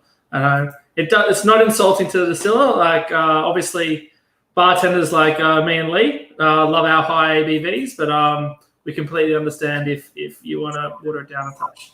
But Rich, like you were saying? I think the guys touched on earlier about rum in general and how it's diversified. So this is really a sipping rum. You can mix it with whatever you like, but I think the days of just Bundy and Cola and those things are sort of gone. We're really looking now to build an industry that can stand up against whiskies all over the world, and I think these Australian sipping rums are really starting to do that, and it's not just us; it's everybody all through the industry. There's a lot of regulation and hoops we have to jump through, which I think we're all very aware of. But the end result of jumping through all those hoops is we have a very high standard. And it's one thing to produce and sell in Australia, but we're a small country. We really want to start looking at building our export markets. And that's done really through quality. No, definitely. I mean, I think from the two rum chicks there, it's a really good point. Building export market, like you need a little bit of peat and a little bit of smoke in the body to really try and entertain taking on that whiskey market, which I actually like to think that rum's been doing for years. But it's fantastic to see, I guess, the nature of difference as well, and the way you guys are producing those flavors and those textures. It's what do you see yourselves going through next? Are you going to go for an international market, or are you going to how do people? Because I'm from the East Coast, and I'll be honest with you, it's even hard for me to get a little taste out to everyone. Do you see yourselves expanding in Australia, or are you going to focus on that global?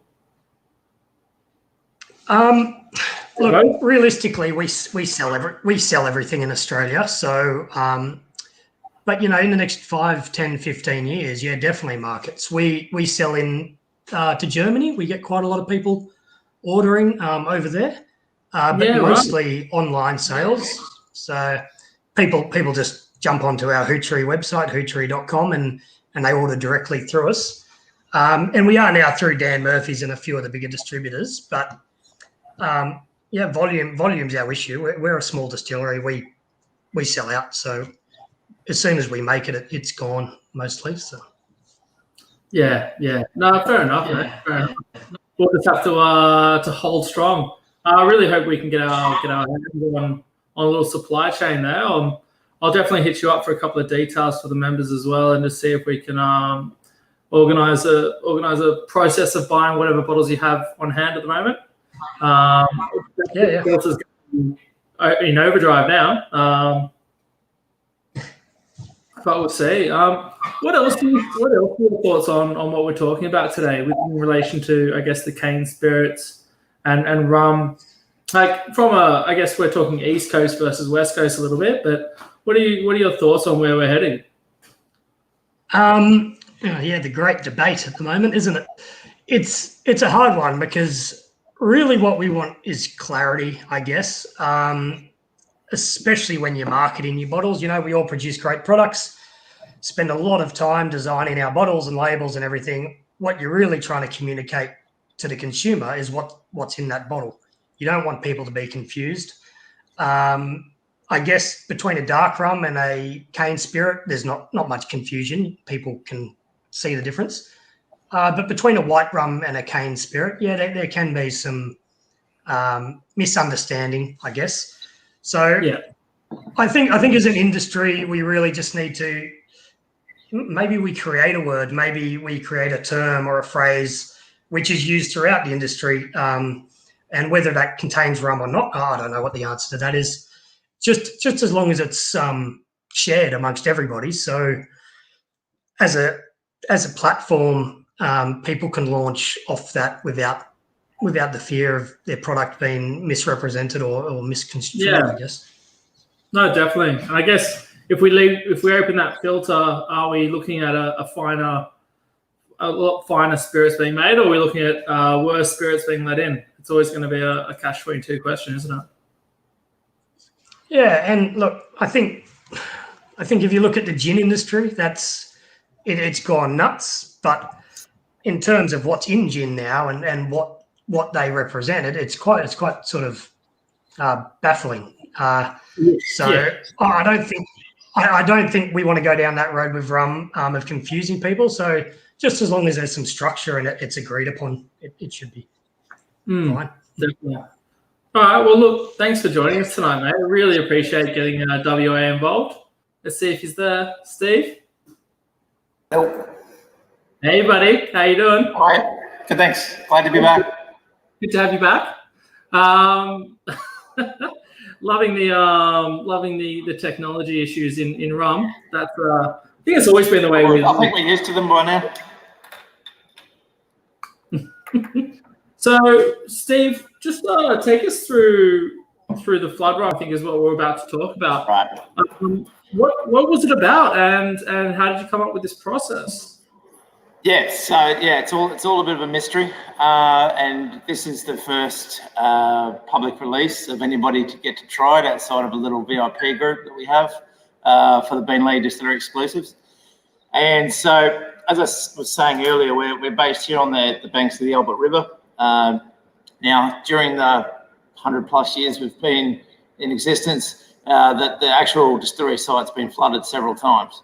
And for anybody that has either been here for a tour or does come through for a tour, you absolutely get to see the marks on the side of our column still, and also through the walls of our oldest warehouse of where those flood marks have really come through the site. And it gives you a great perspective of, you know, probably I think it's about 4 meters underwater of and the impact that has on, or can have on, our operations. So back in March 30, 2017, the Albert River broke its banks.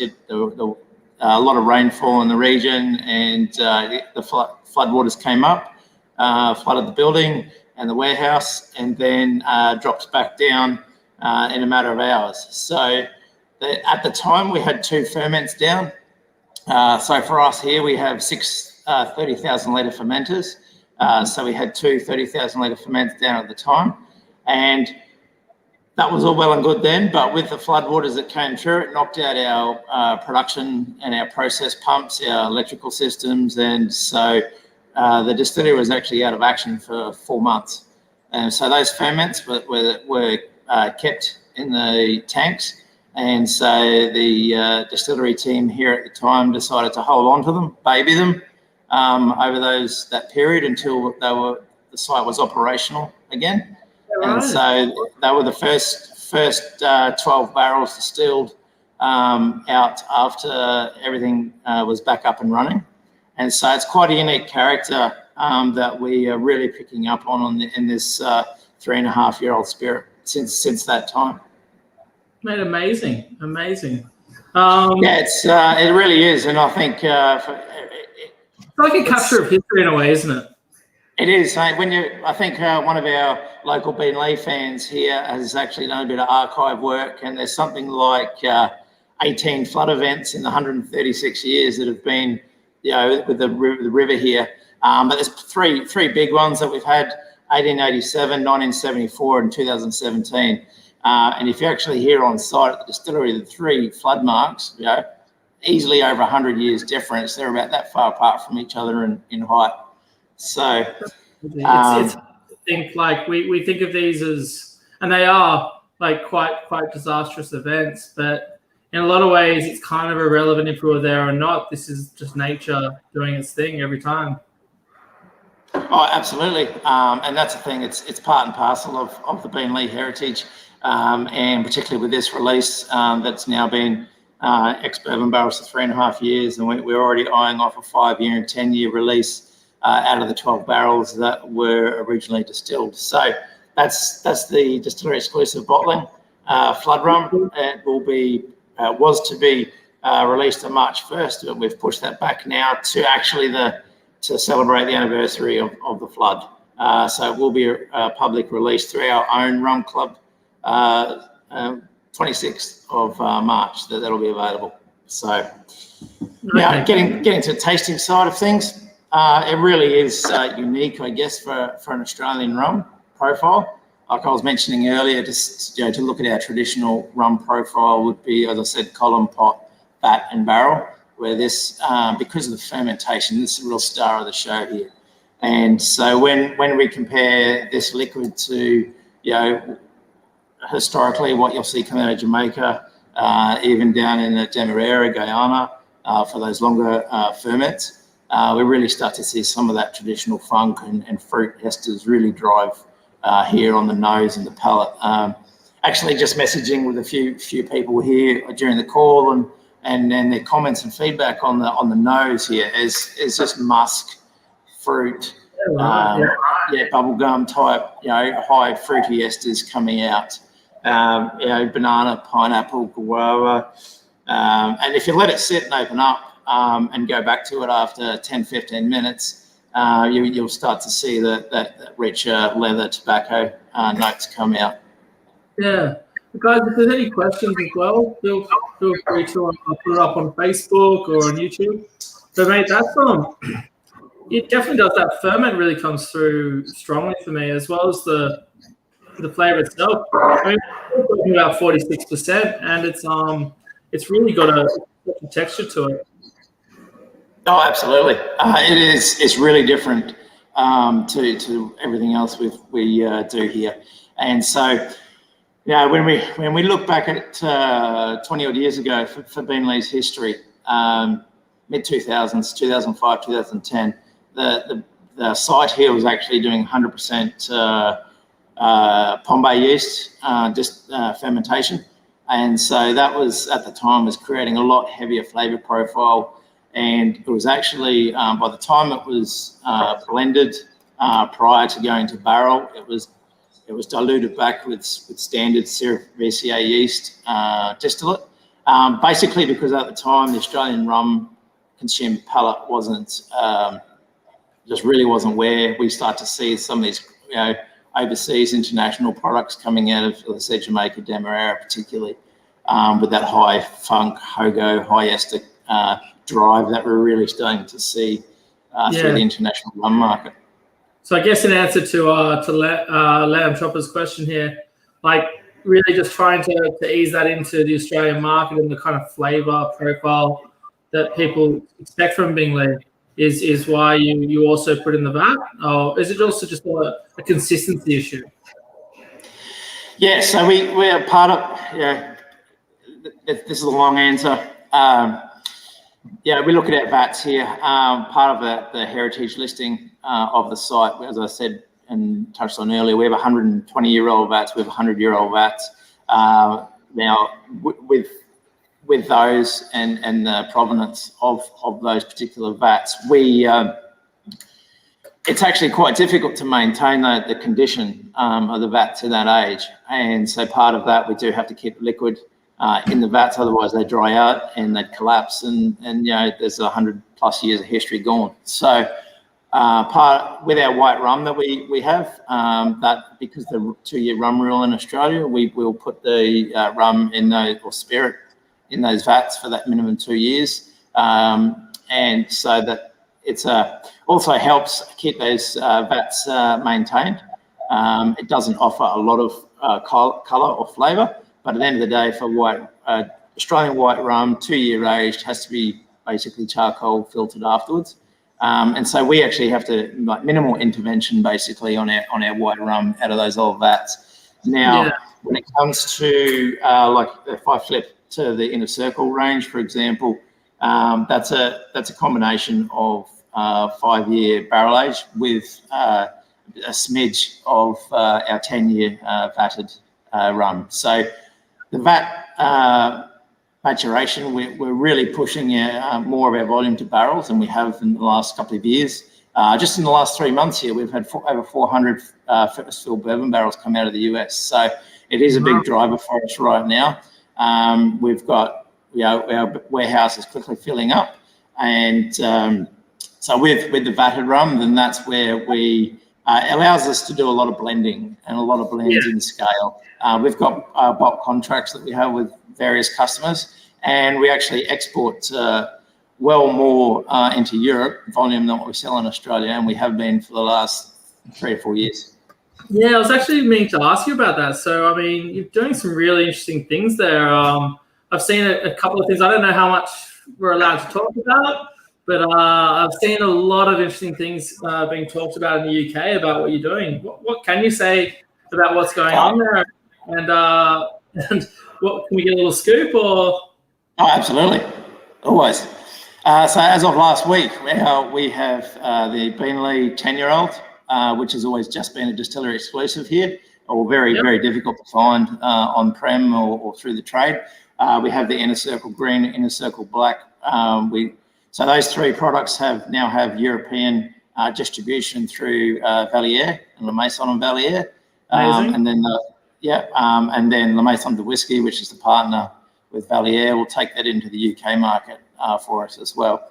So alongside that, we are about to have a co-bottling with Luca Gargano at Valier for a 2006 release and a 2015 release.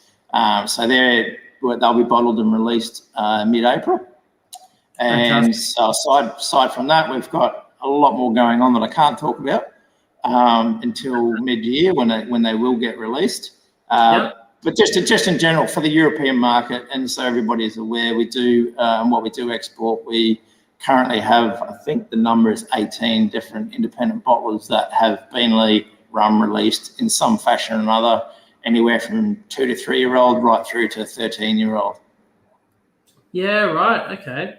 Look, it's phenomenal that you can do all these craft releases and releasing throughout Australia.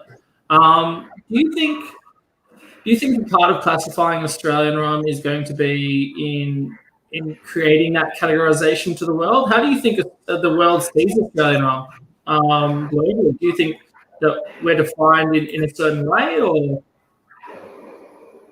So with what we've really been pushing into that European and actually now across into the US markets, from what we've created in the last couple of years, it's really knocking on doors of those major independent bottlers, the bulk distributors and opening up that conversation.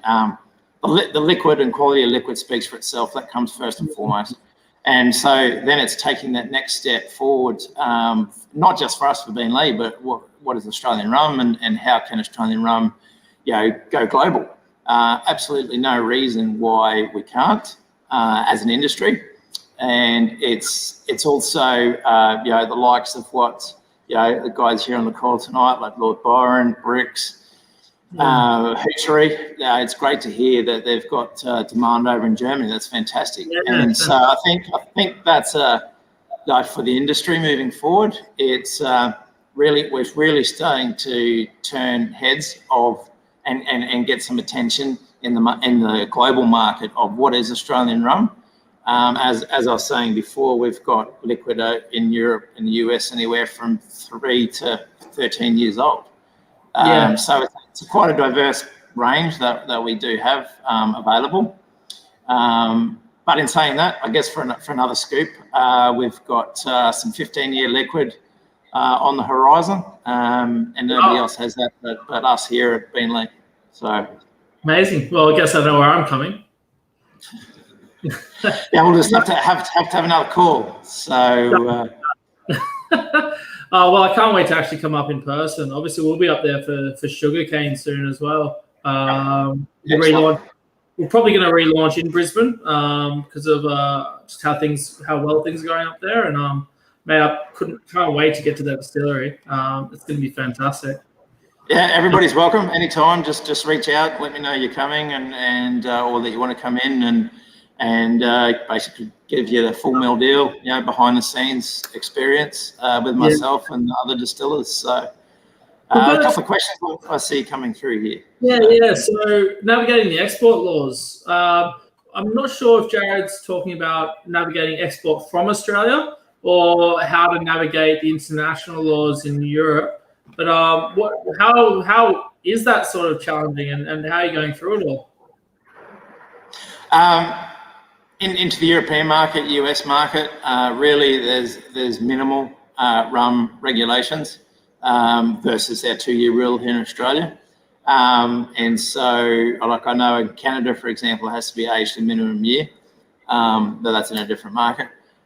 So international export-wise, it is rather straightforward. At the end of the day, it's also who you know, not necessarily what you know. But it's really. But I'm open to talking to any spirits producers in Australia about that pathway. It's something that I have worked with other people on, and happy to talk about the opportunities, because, as I said, for not just the Australian rum sector or category, but Australian spirits as a whole, there's a lot happening. In exposure more and more of our industry over particularly the UK and Europe. Yeah. No, fantastic. And as and Trent also asked, will we have to wait till the next flood season? Don't talk too soon, mate. It is a curse that gets thrown around every now and then. Now, when it comes to long ferments, this is the thing. If I go back to the mid-2000s, we were producing 100% Bombay yeast fermentation. That fermentation was averaging 12 to 14 days. So from a productivity perspective of the amount of alcohol, amount of distillate, or amount of rum that we could ultimately produce, it's a huge issue from the business perspective. But we are exploring opportunities to look at it again, and not just long ferments or not just the Pombo yeast. There's other bacteria cultures out on the market that we are looking to explore.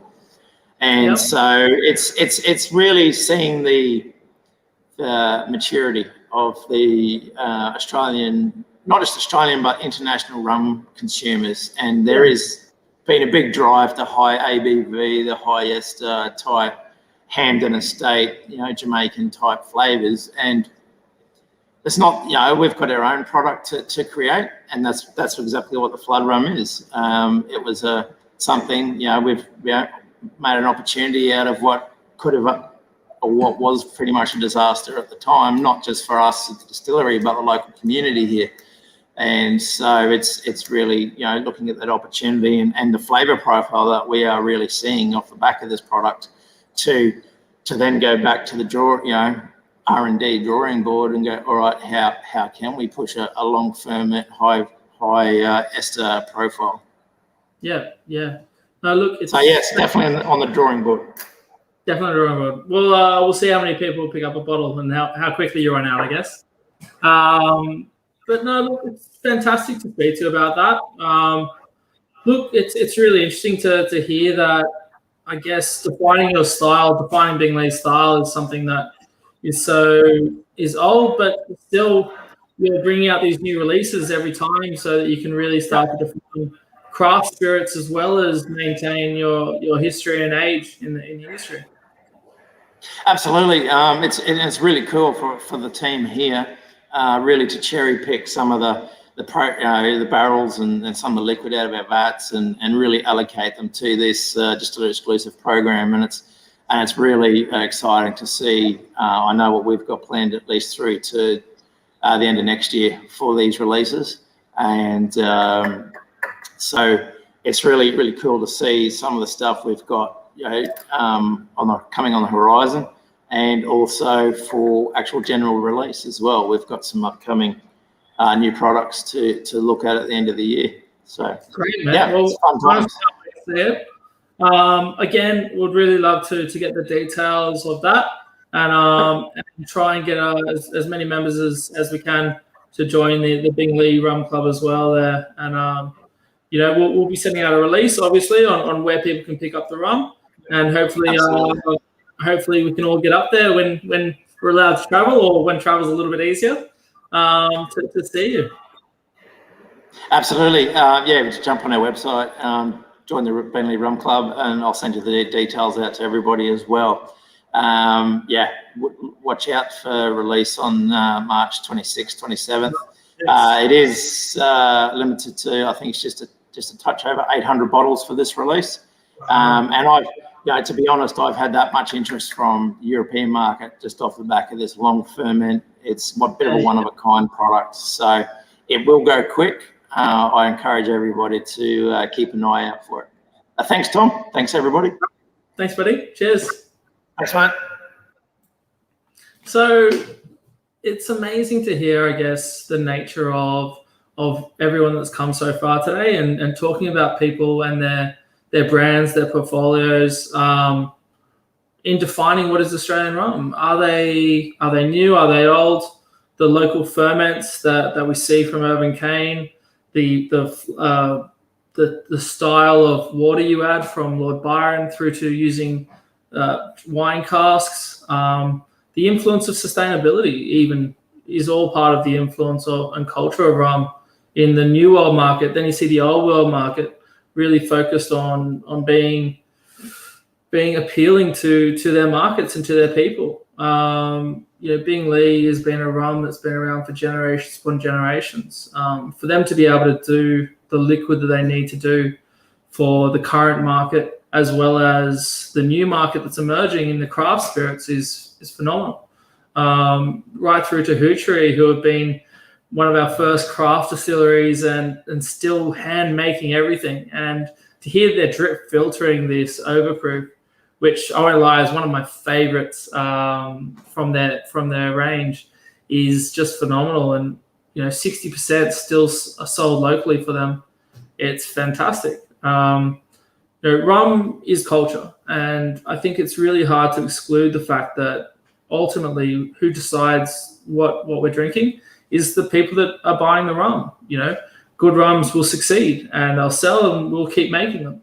Other rums will not, and we won't see them again. It's the palate of the people at the end of the day that really define what is Australian rum. So we really hope that you're going to jump behind the new and old today in the tasting. And also when you're thinking about rum as well, we are talking about the palate of the people. And one of the strongest emerging markets in rum is spice rum, and it's a culture, it's a palate.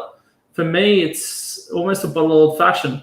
But we really wanted to talk to someone about spice rum today and Australian spiced rum. So it's really an honor to have Lee here with us. Lee is one of the best bartenders in Australia. In fact, I think he won an award for that, in fact. Is that how that went down, Lee?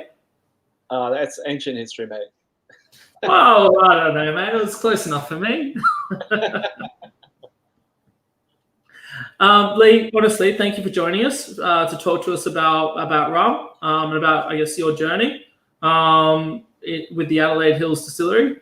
Can you, first off, it's really interesting to me because Adelaide Hills has been producing spirits for a long time, and for them to start producing an Australian spice has been something that's quite interesting to me. Can you explain that journey to me and just a little bit about the distillery itself? Yeah, sure. So thanks for having me first off.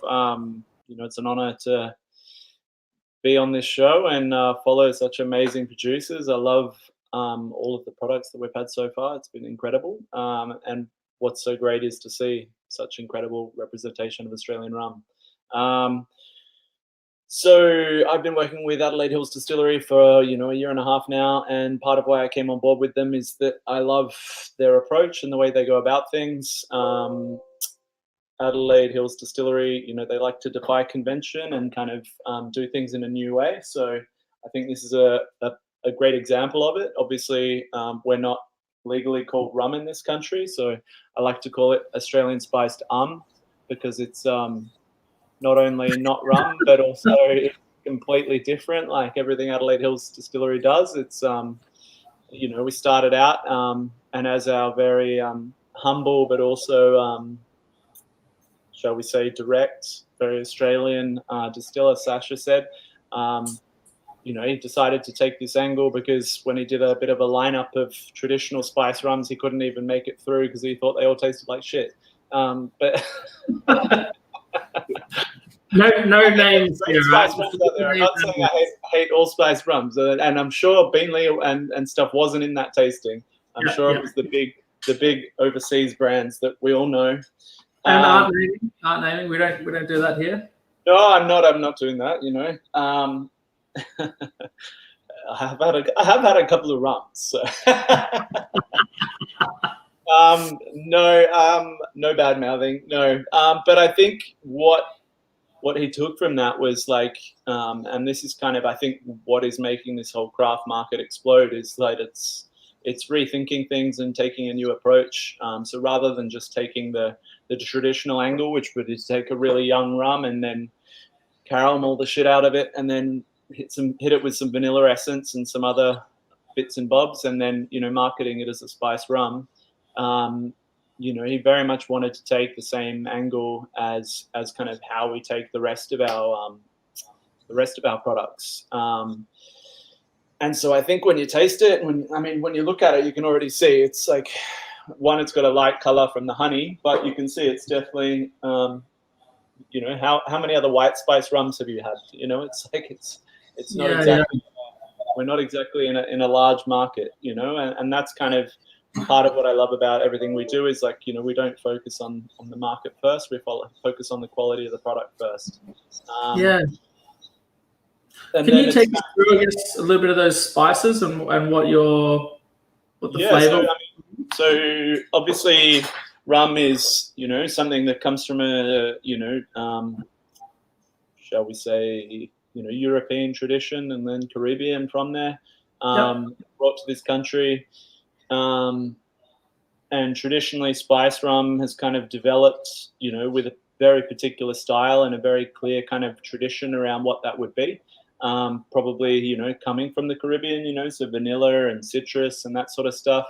And while we do use a little bit of vanilla and citrus in our spice rum, it's very much about celebrating Australian flavors. So we love to use endemic Australian produce and use things that are unique to this country. We have such incredible flora in this country and so many undiscovered flavors that haven't been used properly.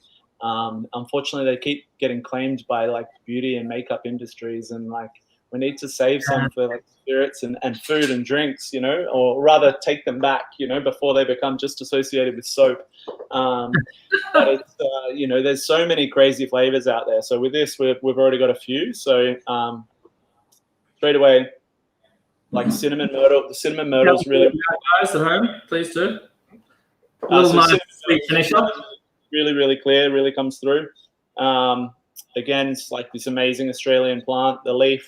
I mean, definitely this wasn't called cinnamon myrtle before British people arrived. Just like everything they do, they just take the old name and switch it around. But the cinnamon flavor really carries through on the nose. Then we've got. The nose, I definitely get that coffee and vanilla and stuff coming through as well. I love the coffee flavor coming through on this. I think coffee and spice rum. I used to put coffee in my spice rum back in the day at Victoria Room. I think it was such a great flavor and that pairs so well. But then, if you have you had bush tomato before? I'll be honest with you, like no, not independently. I feel like I've had things that bush tomato are in, but I don't think I've actually tasted independently. Yeah, it's a pretty random thing. There's actually like hundreds of species of tomatoes that are native to Australia, of which only a small variety are edible. But again, this is a picture into what the ingredients were like before they were mass produced and kind of farmed in the way that Europeans have done across the world. So it's kind of one of those things. We've got all these amazing flavors. We want to use them, but on the palate, it gives you like this. It's very savory. It's hard to kind of describe, but it's kind of like it has like kind of little bits of flavor of like vitamin C, if you know what I mean. Not like do you know the flavor I'm talking about with the vitamin C flavor? Yeah, I do. It's when you have like a vitamin C tablet, it sort of just like has that texture. Yeah, it has a little bit of that, and then savory coming through, and that's on the mid palate. So one thing I love about all the products we make, including our gins, is always like incredible balance of flavor. There's always kind of intense kind of aromatics, citrus mid palate, and then spice at the end. So pepperberry comes through at the end here. So that's endemic down to Tasmania and kind of Victoria and stuff like that. It's kind of Australia's pepper. And yeah, kind of similar to other peppers, but has like a real pronounced kind of red fruit note. And kind of again, a different. It's almost like somewhere between like white pepper, black pepper, and Szechuan pepper. It's kind of like has a little bit of all of those kind of flavors and aromas, but it's a little bit melody.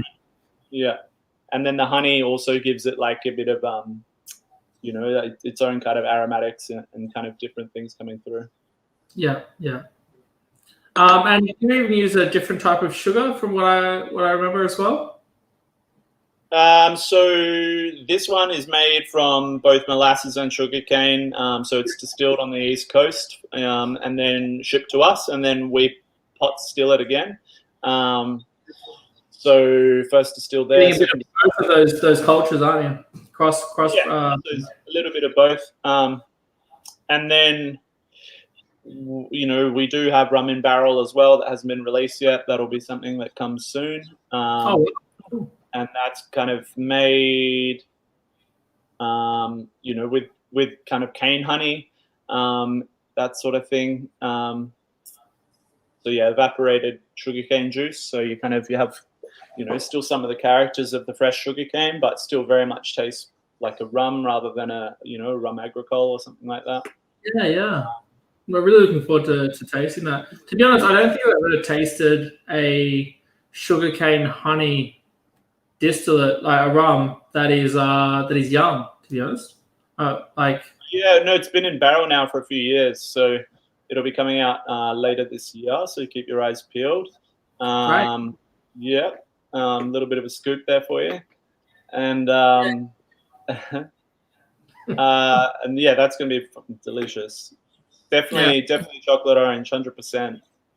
Oh yeah, great idea, Amy. I love that you've actually said Terry's, by the way.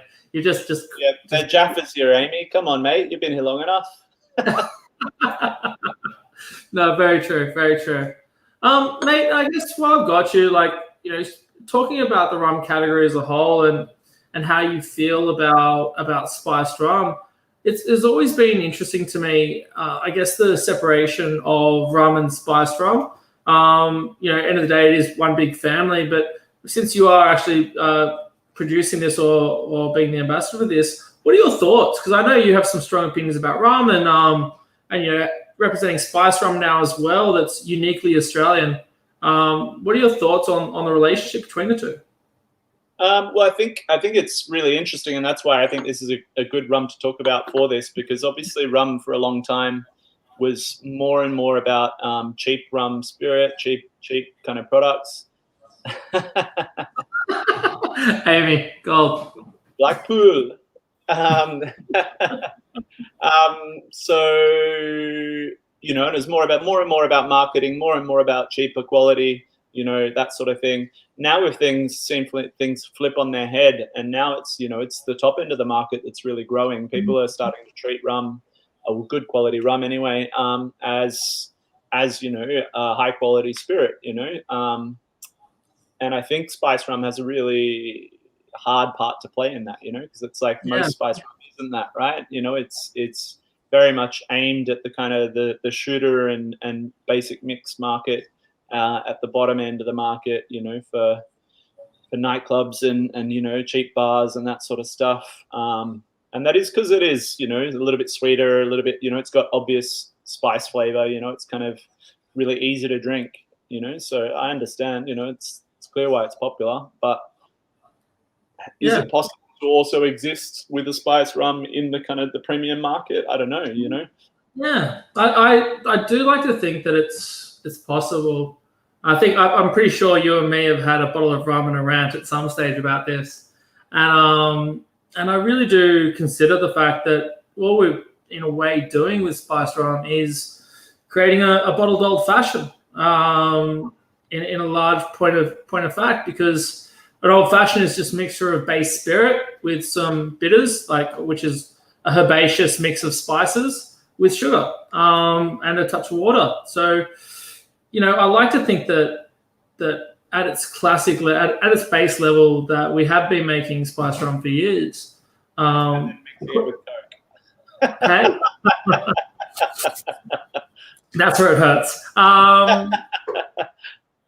But I guess the question is, we just haven't, or I guess the answer is we just haven't had the quality in spiced rum that we needed, and seeing things like this Australian spiced rum with unique flavors and unique palates, outside of the vanilla bombs that we've seen is kind of the answer to it, isn't it? Yeah, 100%. Yeah. And mate, while I've got you are former Australian Bartender of the Year, so this is a question for you, mate.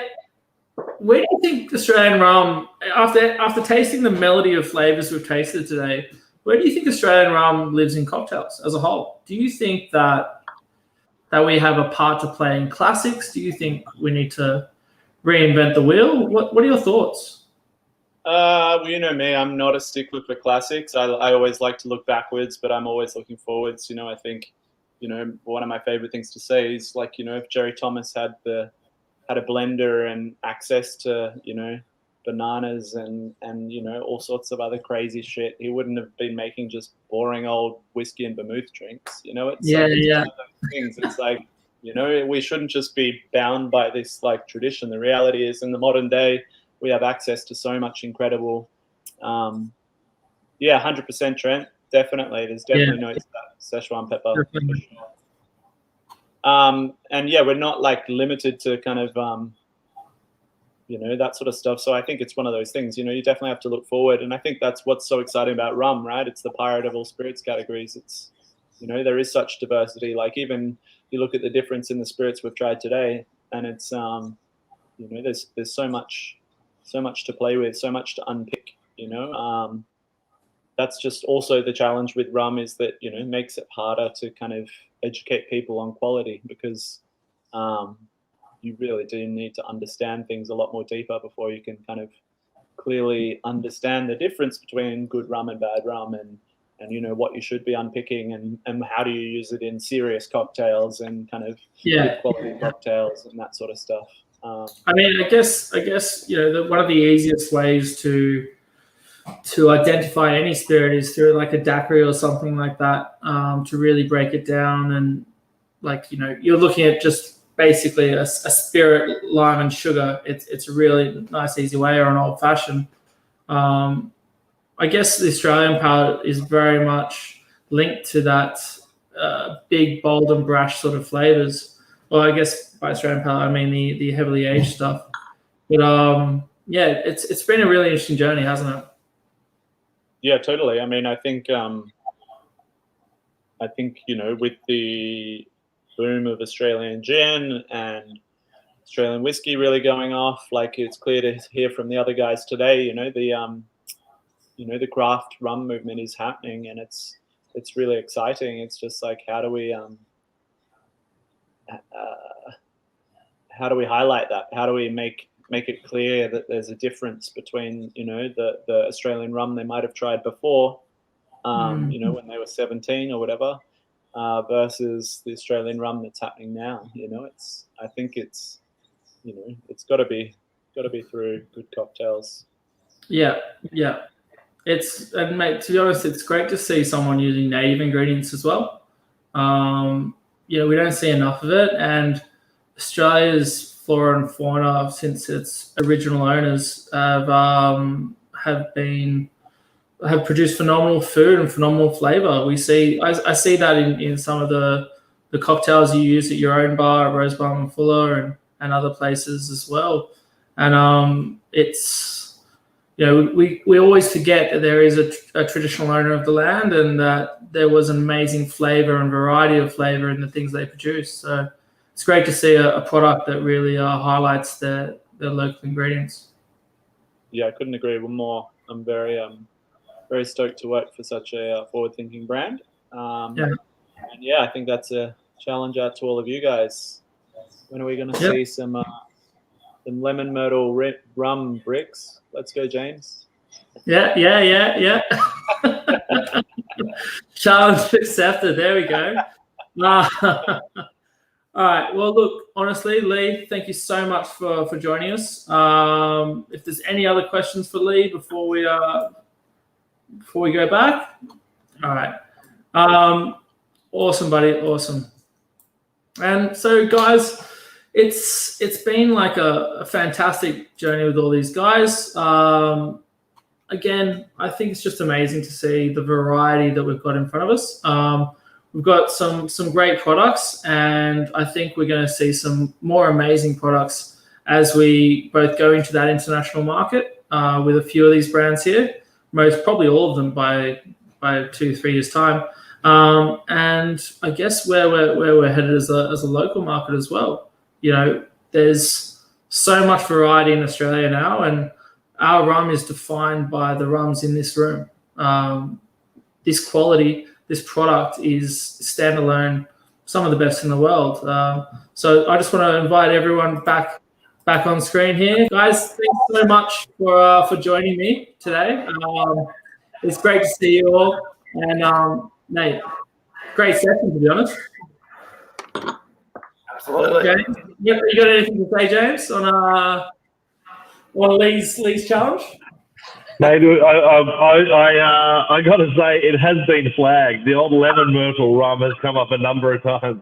But I think lemon, maybe not lemon myrtle. Lemon myrtle is one of those ones that is going down the shampoo and conditioner sort of path. But definitely, I definitely agree with using ingredients that are local to the country and native to the country. And we try and source as much as we can from around Australia. We use native lemongrass and native bush currants in our spice rum as well. So definitely trying to source local is the best way forward for that category. It's you can see what's happened with the gin market with what they've done with native ingredients. I think spice rum is one of those categories that can utilize all of those amazing flavors and amazing ingredients that are grown around the country to inject into our rum category as well and play around with a whole bunch of different flavors. I know spice rum gets a bit of flack, but if it's made well, as you see by the gunnery, it's bloody tasty, and it can be used really well, and it's got great versatility in cocktails and mixed drinks and stuff. So mate, maybe not lemon myrtle, but definitely more native stuff coming from us for sure. Yeah, fantastic. I think even seeing that into the gin market, like going dry spice has been really interesting as well. So seeing how lighter flavored rums, urban cane, through to like heavier flavored rums can be used to attack that gin market in a lot of ways. It's going to be really interesting over the next couple of years. I know Steve's got some interesting products there as well. Yeah, we're talking about the native botanicals. We've just also released a new native spiced botanical RTD. So, yeah, it's straight up spiced rum, ginger beer RTD. So that's only just got released in the last couple of weeks and getting out to the market. And it's great feedback. Again, happy to provide some recipe development on that one. But we all know in this industry what is happening and has happened in the gin space, and there's totally no reason why we can't in the rum space replicate that and do more. So yeah, mate, can't wait. Brian, you know I love that pineapple spice you've got up there. Oh yeah. Yes. So this in the last couple of years we've had a lot of fun. So we've made our Pina, so pineapple spiced rum, and we also have Kokomo. So that's a toasted coconut unaged rum. So they're both. Yeah, that's right. Yeah. So it's a lot of fun.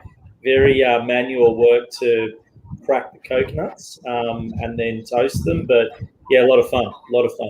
And like, if you don't like pineapple rum, we just can't be friends, right? There's certain rules in life. 100%.